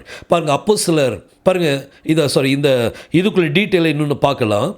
இந்த வாரங்களின் இதுக்குள்ள பார்க்கும்போது உங்களுக்கு லேவியராகமம் 23ஆம் அதிகாரம் 15லேருந்து 28 வசனம் வரைக்கும் உங்களுக்கு டீட்டெயில் கிடைக்கும். அதேமாதிரி யாத்திராகமம் 34ஆம் அதிகாரம் 22ஆம் வசனத்தில் உங்களுக்கு இது கிடைக்கும். இந்த வாரங்களின் பண்டிகை இது சிவான் மாதத்தில் நடக்கும். அதாவது 6வது மாதத்தில் என்ன செய்யும்? இது நடக்கும். இது நம்ம மாதத்தில் மே அல்லது ஜூனுக்கு இடையில் என்ன செய்யும்? வரும். மேலே வரும். சில மாதம் ஜூனில் வரும். ரைட். ஸோ இந்த பெந்தைகோஸ்தே நாளை குறித்து பார்க்கலாம், வாசிக்கலாம். அப்போஸ்தலர் 2ஆம் அதிகாரம் அதில் 1ஆம் வசனத்தில் வாசிக்கலாம். பெந்தைகோஸ்தே என்னும் நாள் வந்தபோது அவர்கள் எல்லாரும் ஒருமனப்பட்டு ஓரிடத்திலே வந்திருந்தாங்க. எந்த நாள் அது? பெந்தைகோஸ்தே நாளில் அவங்க எல்லாம் ஒருமனப்பட்டு ஒரு இடத்துல வந்திருந்தார்கள். அன்றைக்கி பெந்தைகோஸ்தே நாள் அன்றைக்கி 17 தேசத்தில் ஆசியாவில் இருக்கிற 17 இடத்துலேருந்து ஜனங்கள் இங்கே கூடி வந்திருந்தாங்க. வெவ்வேறு பாஷைகளை பேசக்கூடிய 17 இடத்துலேருந்து என்ன செய்கிறாங்க? கூடி வராங்க. இந்த பெந்தைகோஸ்தே நாளைக்கு முதல் பலன் முதல் கனியில் நான் முதல் அறுவடையின் பலன்னு சொல்கிறேன். முதல் அறுவடையின் பலன் என்ன செய்யணும்? கொண்டு வந்து கொடுக்கணும். இந்த முதல் அறுவடையின் பலன் யார்? அறுவடைன்னா அன்றைக்கி யார் நம்ம சொல்லுவோம்ல, கர்த்தாவே அறுப்போம் மிகுதி, வேலையாட்களோ கொஞ்சம் அப்படின்னு சொல்லி சொல்லுவோம். இந்த அறுப்பு என்னது? ஆத்தும அறுவடை. இந்த ஆத்தும அறுவடையினுடைய முதல் கனி, முதல் பலன் யார் அப்படின்னா 120 பேர் மேல் வீட்டு அறையில் கூடியிருந்தாங்க. அவங்க தான் முதல் அறுவடையின் கனி, முதல் அறுவடை. அந்த அறுவடையில் 120 பேர் அங்கே இருக்கும்போது தேவனுடைய பிரசன்னம் அங்கே என்ன செஞ்சுட்டு இறங்கினது? தேவனுடைய பிரசன்னம் இறங்கிட்டு. இது அறுவடைக்குள்ள ஒரு காரியம். இந்த அறுப்பின் காரியத்தில் 120 பேர் மேலே கர்த்தருடைய வல்லமை இறங்கிச்சு. இறங்கினோடனே பேதுரு அங்கே எந்திரிச்சு நின்று பிரசங்கம் பண்ணுறார். பாருங்க, 2ஆம் அதிகாரம் 17ஆம் வசனத்தை வாசிங்க. 16-17. தீர்க்கதரிசியாகிய யோவேலினால் உரைக்கப்பட்டபடியே இது நடந்தேறுகிறது. கடைசி நாட்களில் மாம்சமான யாவர் மேலும் என் ஆவியை ஊற்றுவேன். அப்பொழுது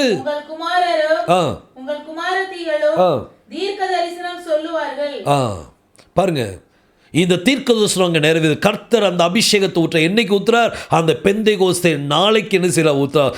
முதல் அறுவடையின் பலன்.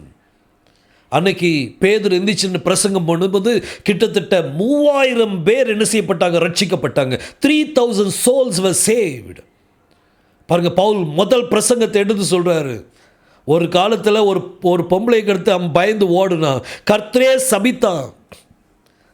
ஒரு லேடியை பார்த்து அவள் கேட்ட கேள்வியில் எனக்கு அவர் யாருன்றே தெரியாதுன்னு சொன்னால் அப்படி பயந்தாங்கொழியாக இருந்தான். ஆனால் இப்போ அந்த அபிஷேகம் வந்த உடனே, அந்த அறுப்பின் காரியம் வந்த உடனே முதல் அறுவடை நடக்குதாங்க.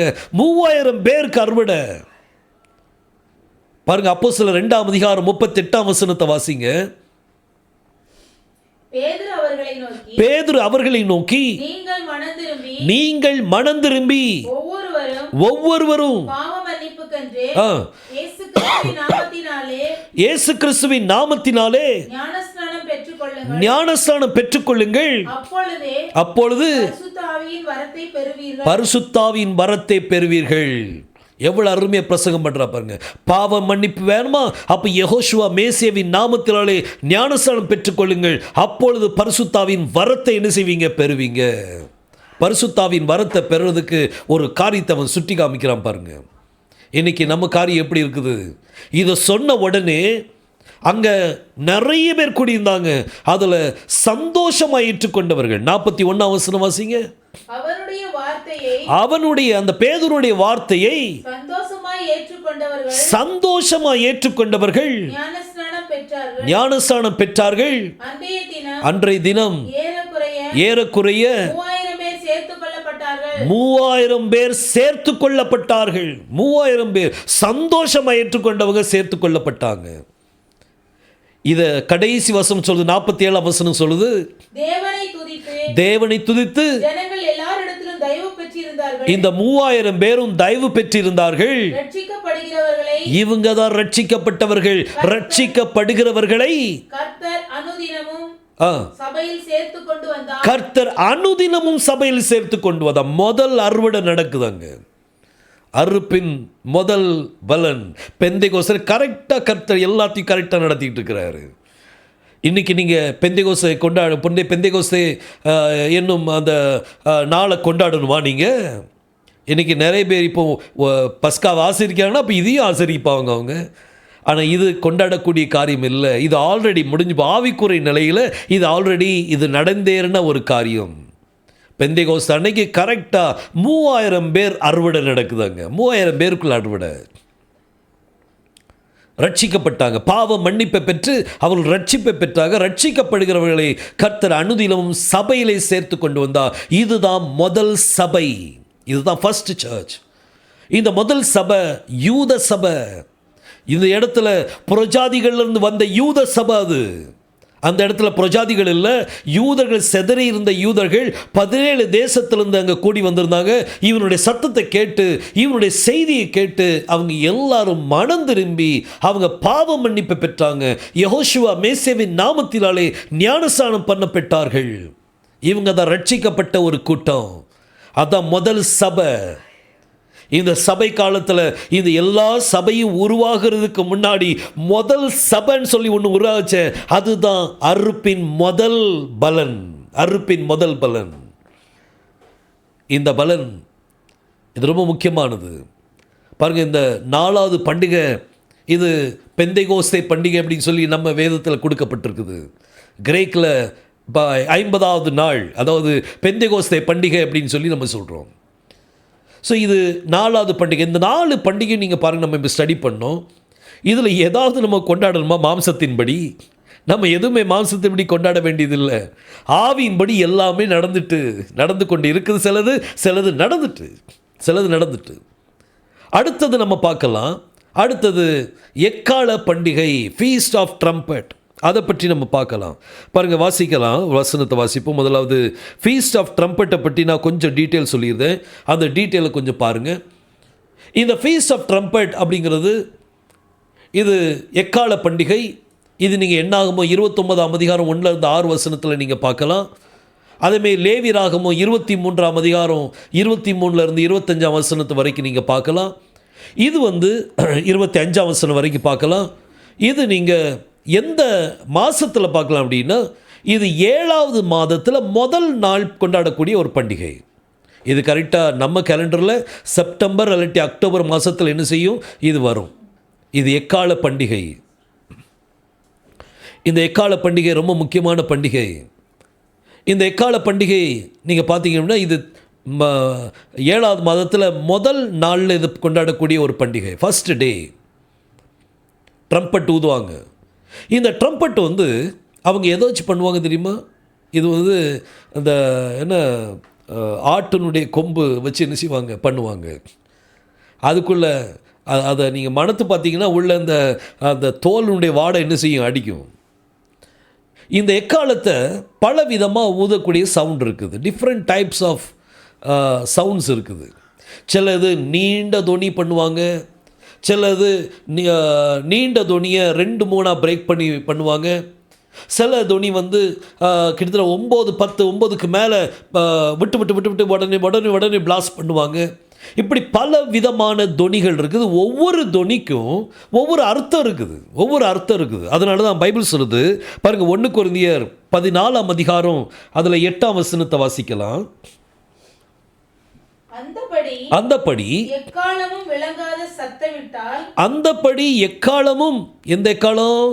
மாம்சத்தின்படி உள்ள எக்காலத்தை வச்சுக்கிட்டுங்களேன். எக்காலமும் விளங்காத சத்தமிட்டால் யுத்தத்திற்கு ஆயத்தம் பண்ணுவான். யார் யுத்தத்துக்கு ஆயத்தம் பண்ணுவான்?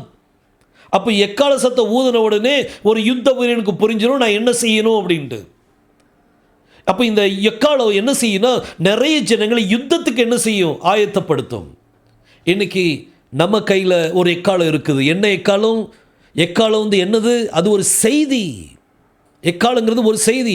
எக்காலம் ஊதினோடனே யுத்தத்தில் இருக்கிறவங்களுக்கு என்ன? திரும்ப வாசிங்க இந்த வசனத்தை.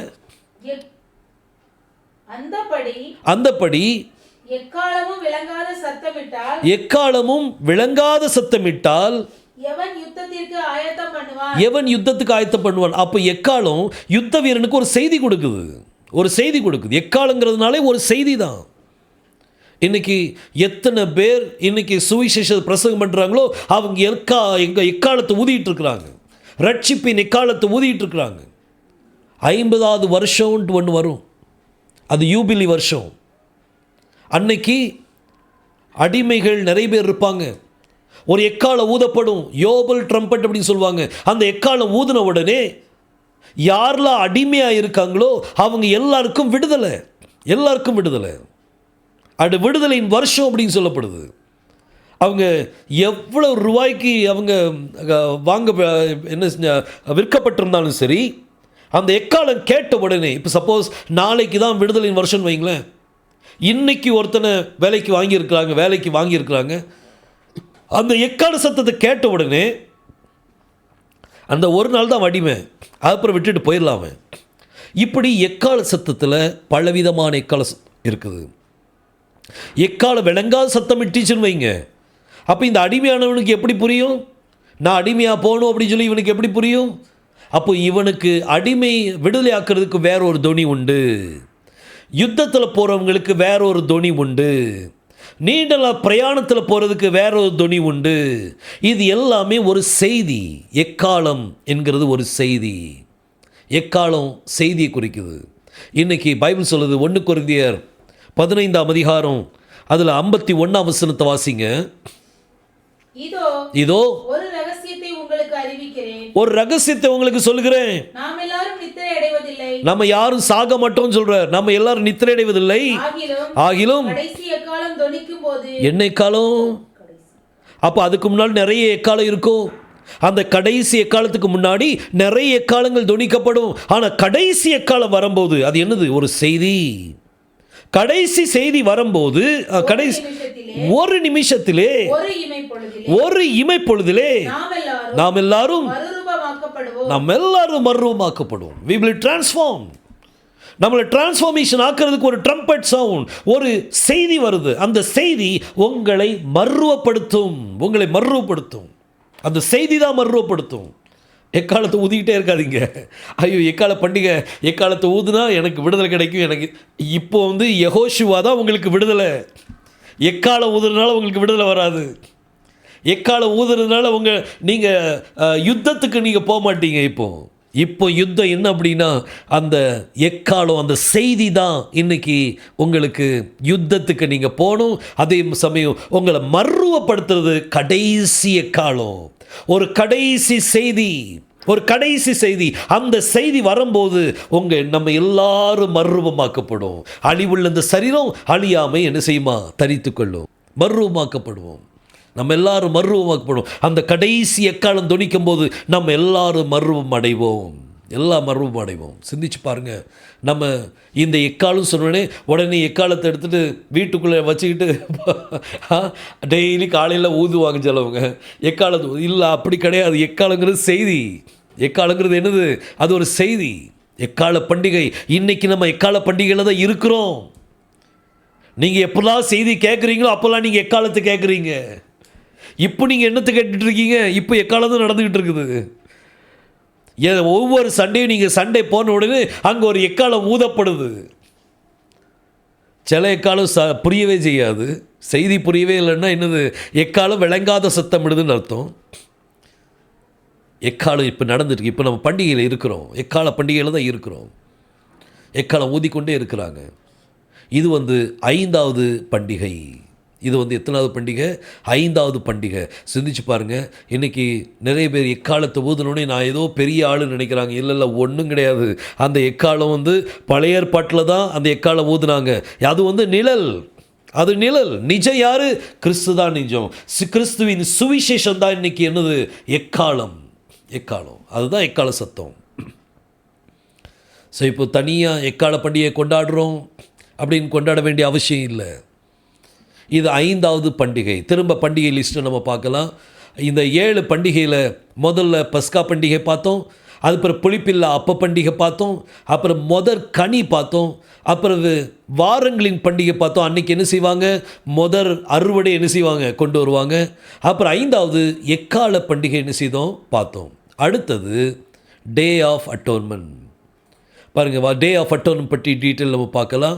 லேவியராகமம் 23ஆம் அதிகாரம் அதில் 26ஆம் வசனத்திலிருந்து வாசிப்போம்.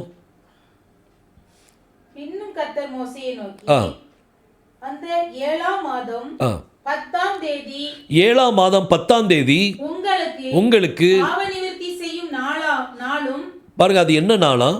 அதை பாவ நிவர்த்தி செய்யக்கூடிய நாள். டே ஆஃப் அட்டோன்மெண்ட், பாவ நிவர்த்தி செய்யக்கூடிய நாள். அதை யோம் கிப்பூர்னு சொல்லுவாங்க.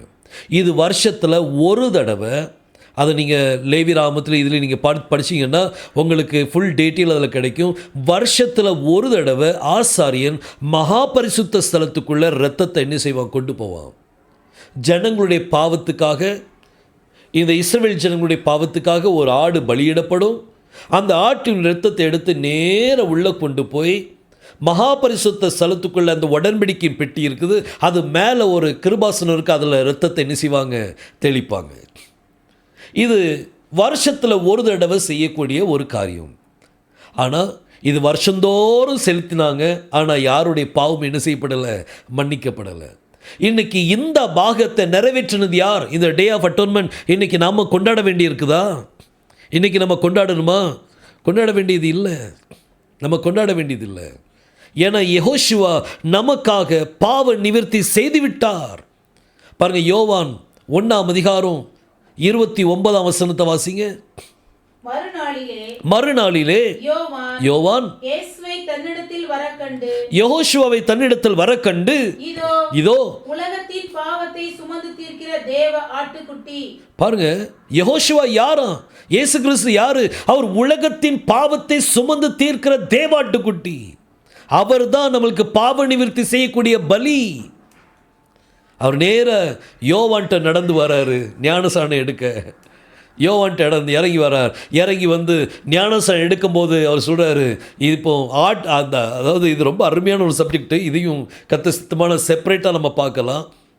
யோவான் யார்? அவர் பிரதான ஆசாரியனுடைய பையன். அந்த பிரதான ஆசிரியனுடைய பையன் இப்போ யோவான் யார்? அப்போ பிரதான ஆசிரியனுடைய பையன். அவனும் பிரதான ஆசிரியன் தான். யெகோஷுவா யார்? அவர் தேவாட்டுக்குட்டியானவர். அவர் பலியாகிறதுக்கு முன்னாடி இந்த ஆடு சுயமாகவே நடந்து ஆசாரியன்ட்ட நடந்து வரார். ஆசாரியன் இந்த ஆட்டை என்ன செய்யணும்? கழுவ வேண்டும். ஆசாரியன் இந்த ஆட்டை என்ன செய்யணும்? கழுவணும். அதனால தான் அந்த ஞானஸ்நானம் கொடுக்கப்பட்டது. கழுவ வேண்டும். கழுவின பிறகு அந்த பலிக்கு அவர் ஆயத்தமாயிட்டார், பாவ நிவர்த்தி பண்ணுறதுக்கு. இவர் உலகத்தின் பாவத்தை சுமந்து தீர்க்கிற தேவாட்டுக்குட்டி. அவர் நம்மளுக்கு ஒரே பலியாக நமக்காக என்ன செஞ்சிட்டார்? மரிச்சிட்டார். ஒரே பலி. மகா பரிசுத்த ஸ்தலத்துக்குள்ள அந்த இரத்தத்தை தெளிச்சிட்டார் நம்மளுக்காக. எவ்வளோ அற்புதமான ஒரு காரியம். இந்த டே ஆஃப் அட்டோன்மெண்ட் யெகோஷுவா சிலுவையில் நமக்காக அதை செய்து முடிச்சிட்டாரு. பண்டிகை கொண்டாடணும் அப்படின்னு சொல்கிறாங்க. ஆனால் அதுக்கு நம்ம கொண்டாட வேண்டும். நம்ம ஆல்ரெடி நம்ம அந்த பண்டிகையில் இருக்கிறோம். ஆவிக்குரிய நிலையில் அந்த பண்டிகையில் இருக்கிறோம். டே ஆஃப் அட்டோன்மெண்ட் என்னைக்கு அந்த டே ஆஃப் அட்டோன்மெண்ட் நடந்துச்சு? பஸ்கா அன்னைக்கு. என்னைக்கு பஸ்காவாக யெகோஷுவா சிலுவையில் பலியானாரோ அன்னைக்கு தான் டே ஆஃப் அட்டோன்மெண்ட் நடந்துட்டு. பாவ நிவர்த்தி நாள் அன்னைக்கு தான் அன்னைக்கு நம்மளுக்கு என்னுடைய பாவங்கள் என்ன செய்யப்பட்டது? நிவர்த்தி செய்வதற்காக அவர் மரித்து விட்டார். நிவர்த்தி செய்ய அவர் என்ன செய்தார்? மரிச்சிட்டார். ஹல்லேலூயா. இது 6வது பண்டிகை. இந்த பண்டிகைலாம் நம்ம கொண்டாடணுங்கிறது இல்லை. இப்போ 7வது பண்டிகை பார்க்கலாம் பாருங்கள். முதல்ல நம்ம பார்த்தது பஸ்கா பண்டிகை, அப்புறம் புளிப்பில் அப்ப பண்டிகை, அப்புறம் முதல் கனி, வாரங்களின் பண்டிகை, எக்கால பண்டிகை, அப்புறம்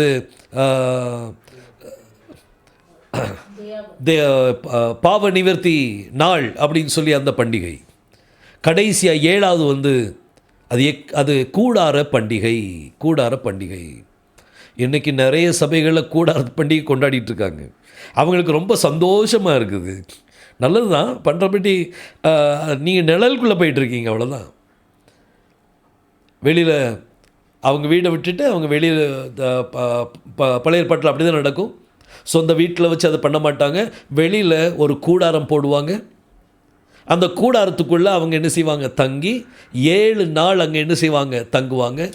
7 நாள் தங்கி அந்த கூடார பண்டிகை கொண்டாடுவாங்க. அது ஒரு டெம்ப்ரவரி வீடு. அந்த 7 நாள் பண்டிகை இருக்கலாம், அது டெம்ப்ரவரி வீடு பார்த்துடுங்க. அது முடிஞ்ச உடனே திரும்ப அவங்க பெர்மனெண்ட் வீட்டுக்குள்ளே என்ன செஞ்சுருவாங்க? வந்துடுவாங்க. இந்த கூடார பண்டிகை என்னது?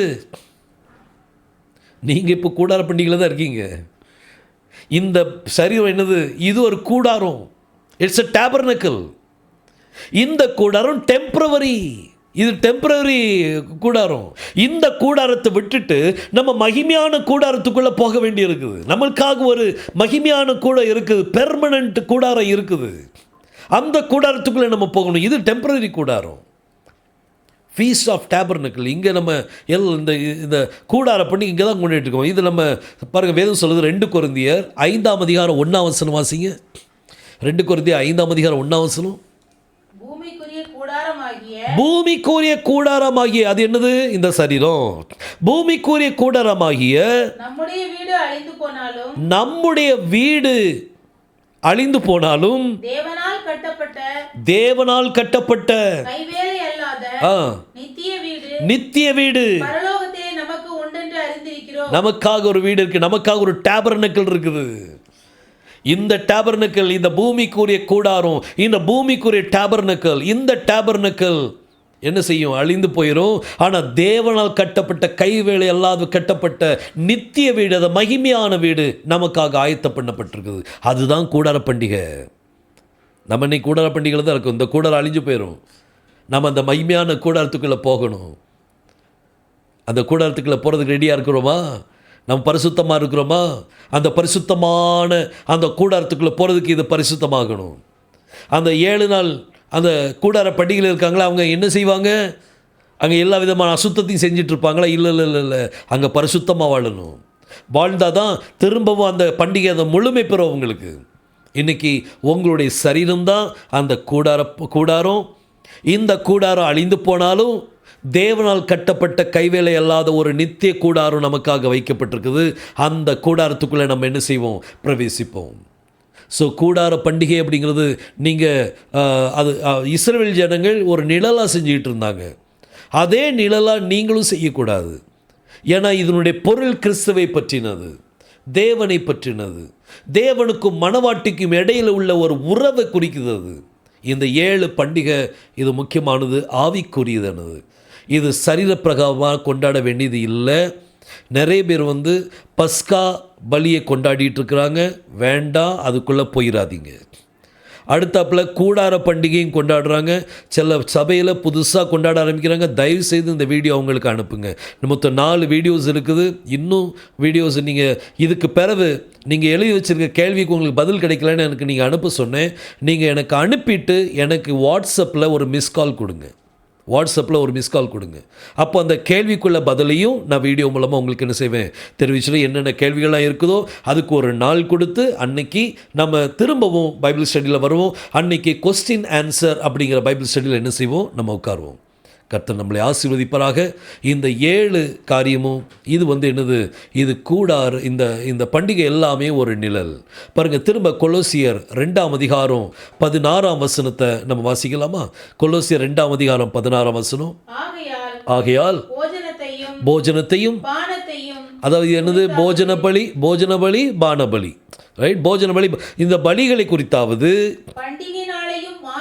பண்டிகை நாளை குறித்தாவது, அதாவது பண்டிகை நாள் இது 7 பண்டிகை, இன்னும் நிறைய பண்டிகை இருக்குது.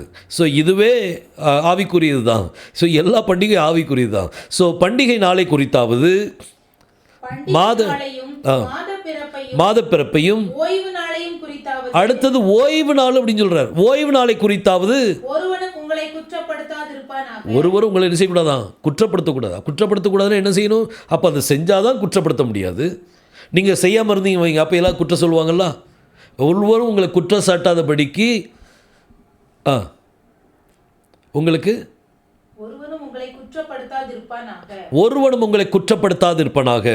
ஏன் அப்படின்னா அடுத்த வசனம் சொல்லுது, அவைகள் அது நிழல், அதனால யாரும் உங்களை குற்றப்படுத்த முடியாது. அது வரும் காரியங்களுக்கு நிழலாக இருக்கிறது. அவைகளின் பொருள் கிறிஸ்துவை ப்ராப்போஸ். ஓய்வு நாளும் அது யாரை பற்றினது தான்? கிறிஸ்துவை பற்றினது தான். ஓய்வு நாளும் கிறிஸ்துவை பற்றினது தான். அதனால தான் மத்தேயு 17ஆம் அதிகாரம் 11ஆம் மத்தேயு 11ஆம் அதிகாரம் 28ஆம் வசனத்தில் கர்த்தர் ரொம்ப அருமையான வார்த்தை சொல்றாரு பாருங்க, வாசிக்கலாம். வருத்தப்பட்டு பாரம் சுமக்கிறவர்களே, நீங்க எல்லாரும் என்கிட்ட வாங்க, நான் உங்களுக்கு இளைப்பாறுதல் என்ன? ஓய்வு நாள் அவர் தான் நம்மளுக்கு தர முடியும். ஓய்வு அவர் தான் தர முடியும். இன்னைக்கு எல்லாரும் பாரத்தை சுமந்துட்டு தான் இருக்கிறோம். ஆவிக்குரிய ரீதியா என்ன பிரச்சனை, இந்த பிரச்சனை, அந்த பிரச்சனை அப்படின்னு சொல்லி பாரத்தை சுமந்துட்டு தான் இருக்கிறோம். இந்த பாரம் கர்த்தர் சொல்ல, வருத்தப்பட்டு பாரம் சுமக்கிறவர்களே நீங்க என்கிட்ட வாங்க, நான் உங்களுக்கு இளைப்பாறுதல் தருவேன். என்னைக்கு பரிசுத்தாவின் அபிஷேகம் வருதோ அன்னைக்கு உங்களுக்கு இளைப்பாறுதல் தான்.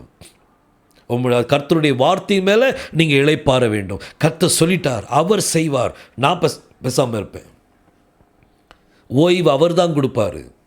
சனிக்கிழமை ஓய்வு, இது நிழல், இது நிஜம் அல்ல. இந்த நிழலுக்குள்ளே போகாதீங்க, நிஜத்துக்குள்ளே வாங்க. அதனால தான் கர்த்தர் சொன்னார், தேவன் ஆவியாக இருக்கிறா. வாசிப்போம், யோவான் 4ஆம் அதிகாரம் 24ஆம் வசனத்தை வாசிங்க. யோவான் 4:24. தேவன் ஆவியா இருக்கிறார், அவரை தொழுது கொள்ளுகிறவர்கள் அவரை தொழுது கொள்ள ஆவியோடு உண்மையோடும் தொழுது கொள்ள வேண்டும் என்றார். நம்ம எல்லா இடத்திலும் தொழக்கூடிய ஒரு காலம், ஒரு டைம் ஃப்ரேம் கிடையாது. இப்போ நம்மளுக்கு நம்ம ஒரு குறிப்பிட்ட இடத்துல போய் தான் தொழுதணும் அப்படிங்கிற இது இல்லை. அதை கர்த்தர் மாற்றிட்டார். கர்த்தர் சொன்னார், எங்கே 2 பேர் 3 பேர் நாமத்தில் கூடியிருக்கிறீர்களோ அவர் நடுவில் நான் இருக்கிறேன் அப்படின்னு சொன்னார். அப்போ பிரமாணம் மாறிட்டு பாருங்க. அவர் எங்கும் தொழுது கொடி காரம் வருது. எந்த நேரத்திலையும் நம்ம தொழுது கொள்ளலாம். இந்த ஒரு நேரம் தான், இந்த 7வது நாள் தான் நம்மளுக்கு ஓய்வு அப்படி இல்லை. நீங்கள் என்னைக்கு உங்களுடைய பாரத்தெல்லாம் நீங்கள் கிறிஸ்துவனுடைய சமூகத்தில் இறக்கி வைக்கிறீங்களோ அன்னைக்கெல்லாம் உங்களுக்கு ஓய்வு தான். அன்னைக்கெல்லாம் உங்களுக்கு ஓய்வு தான். வேதத்தில் அப்போஸ்தலர்கள் எல்லாரும், சில ஜனங்கள் பாருங்கள், வாரத்தில் முதலாவது நாள் கூடியிருக்கிறாங்க. வாசிங்க 1 கொரிந்தியர் 16ஆம் அதிகாரம் 1ஆம் வசனத்தை வாசிங்க. 1 கொரிந்தியர் 16:1. பரிசுத்தவான்களுக்காக சேர்க்கப்படும் தர்ம பணத்தை குறித்து நான் கலாத்தியா நாட்டு சபைக்கு நான் திட்டத்தை பண்ணினபடி நீங்களும் செய்யுங்கள். நாங்கள் வந்திருக்கும் போது பணம் சேர்க்குதல் இல்லாதபடிக்கு உங்களில் அவனவன் வாரத்தின் என்னது முதல் நாள், வாரத்தின் முதல் நாள் 7வது நாள் இல்லை, வாரத்தின் முதல் நாள் தான். வாரத்தின் முதலாவது நாள் தன் வரவுக்கு தக்கதாக எதையாவது சேர்த்து வைங்க. அந்த வாரத்தின் முதலாவது நாள் ரொம்ப முக்கியமானது. எந்த நாளும் தொழுது கொள்ளலாம், எந்த நாளையும் நீங்கள் விசேஷித்து கொள்ளலாம், கர்த்தரை நீங்கள் ஆராதிக்கலாம். ஓய்வு நாள் அப்படிங்கிறது அது நிழல். நிஜம் என்ன அப்படின்னா, கர்த்தர் சொல்ற, நீ உன் பாரத்தில் ஏன்ட்ட இறக்கி வை, நான் உனக்கு இளைப்பாறுதல் தருவேன், நான் உனக்கு ஓய்வை தர்றேன்னு சொல்லிட்டார். இன்னைக்கு சிந்திச்சு பாருங்கள், இந்த 7 பண்டிகை, இந்த ஓய்வு நாள், இதெல்லாம் நிழல், இது நிஜமல்ல. நிஜம் யார்? கிறிஸ்து தான் நிஜம். அங்கே தான் ஓய்வு உங்களுக்கு, வேறு எங்கேயும் ஓய்வு இல்லை. ஸோ கர்த்தர் பெரிய காரியங்களை செய்வார். இன்றைக்கி நம்ம இந்த ஸ்டடீஸை நம்ம பார்த்தோம். முதலாவது நம்ம எப்படி பார்த்தோம்னா, யெகோஷுவா வந்து அவர் எந்த கோத்திரம்னு சொல்லி பார்த்தோம். அந்த கோத்திரம் யூதா கோத்திரம். யூதா கோத்திரம் தோன்றின அவர் எப்படி ஆசாரியனாக முடியும்? அப்போ பிரமாணம் மாறிட்டு அசரித்துவம் மாற்றப்பட்டிருக்கிற, அப்போது நியாய பிரமாணம் என்ன செஞ்சிடும்? மாறப்படணும். அதை மாறிட்டு அதுக்கு நிறைய உதாரணங்களை பார்த்தோம். அது கிறிஸ்துவின் பிரமாணத்தில் சிலது மாற்றப்பட்டு, சிலது மாற்றப்படலை, சிலது அதிகமாயிட்டு, சிலது குறைஞ்சிருக்கு, சிலது ஆவிக்குரியதாக மாறிட்டு. இன்றைக்கி ஃபுல்லாக நம்ம என்ன பார்த்தோன்னா, பண்டிகை எப்படி ஆவிக்குரியதாக மாறிட்டு அப்படிங்கிறத தான் பார்த்தோம். இதை மறுபடி நீங்கள் கேளுங்க. உங்களுக்கு புரியலையா? மறுபடி கேளுங்க. கர்த்தர் உங்களை புரிய வைப்பார். கர்த்தர் பெரிய காரியங்களை செய்வாராக. இந்த 4 நாளும் நீங்கள் என்னோடு கூட இணைஞ்சிருந்தீங்க. கர்த்தர் உங்களை நிச்சயமாக ஆசீர்வதிப்பார். இன்னும் வரக்கூடிய நாட்களில் இந்த பைபிள் ஸ்டடீஸை நீங்கள் மிஸ் பண்ண வேண்டாம். நீங்கள் மிஸ் பண்ணாமல் இருக்கிறதுக்கு நீங்கள் எனக்கு ஒரு மிஸ் கால் கொடுத்துருங்க வாட்ஸ்அப்பில். அப்போ தான் நான் உங்களை அந்த இதில் குரூப்பில் நான் சேர்த்து வைக்க முடியும். ஸோ கர்த்தர் ஆசீர்வதிப்பராக. நம்ம ஜெபிக்கலாமா? கர்த்தர் பெரிய காரியங்களை செய்வார். ஆமென். நம்ம ஜெபிக்கலாம். வானத்தையும் பூமியும் படைத்த எங்கள் எலோஹிம் தேவனே, எங்கள் எல்ஷடாய் தேவனே, துதிக்கிறோமப்பா. யெகோஷுவா மேசியா நாமத்தினாலே ஜெபிக்கிறோம். இந்த 4 நாளும் கர்த்தாவே, நாங்கள் இந்த வசனங்களை தியானிக்க எங்கள் கிருபை செய்தீங்க, அதற்காக உமக்கு நன்றி. கர்த்தாவே, இன்றைக்கி எத்தனையோ சபைகளில் பண்டிகைகளை கொண்டாடுறாங்க, விருத்த சேதனம் பண்ணிக்கிட்டு இருக்காங்கப்பா கர்த்தாவே. ஆனால் பைபிள் சொல்லுது, விருத்த சேதனம் பண்ணி கொண்டால் கிறிஸ்துவினால் அவங்களுக்கு எந்த பலனும் இல்லை, அவங்க கிருபையிலேருந்து விழுந்துட்டாங்கன்னு சொல்லி பைபிள் சொல்லுதப்பா. பிள்ளைகள் அதை அறிந்து கொண்டு, தேவனே, யாரெல்லாம் இந்த செய்தி கேட்டுட்டு இருக்காங்களோ மற்றவங்களுக்கு இந்த காரியங்களை சொல்லத்தக்க பலத்தை தாங்கப்பா, தைரியத்தை கொடுங்க தகப்பனே. ஆசீர்வதிங்க கர்த்தாவே. நிறைய பேர் பண்டிகை கொண்டாடிட்டு இருக்கிறாங்க, ஆனால் அந்த பண்டிகைகள் ஆவிக்குரியது என்று அவர்கள் அறிந்து கொள்ள நீர் உதவி செய்யும், கிருபை செய்யும் அப்பா. ஒவ்வொருத்தரையும் தாழ்த்தி உம்முடைய கரத்தறிகிறோம். துதி கன மகிமையெல்லாம் நீங்கள் எடுத்துக்கொள்ளுங்க. மீட்பரும் இரட்சகரும் ஆகிய யெகோஷுவா மேசியா நாமத்தில் கேட்டுக்கொள்கிறேன், ஜீவனுள்ள நல்ல பிதாவே. ஆமேன், ஆமேன், ஆமேன். கர்த்தர் நம்மளை ஆசீர்வதிப்பராக. ரொம்ப நன்றி. அப்புறம் உங்களுக்கு யூடியூப்பில் உங்களுக்கு லிங்க்கில் நான் போட்டு விடுவேன். இது ஒரு ஸ்டடியாகவே நீங்கள் என்ன செய்யலாம் பண்ணி நீங்கள் மற்றவங்களுக்கு நீங்கள் ஷேர் பண்ணுங்கள். கர்த்தர் பெரிய காரியங்களை செய்வாராக. ஆமேன். ஷாலோம். எல்லாத்துக்கும் ஷாலோம்.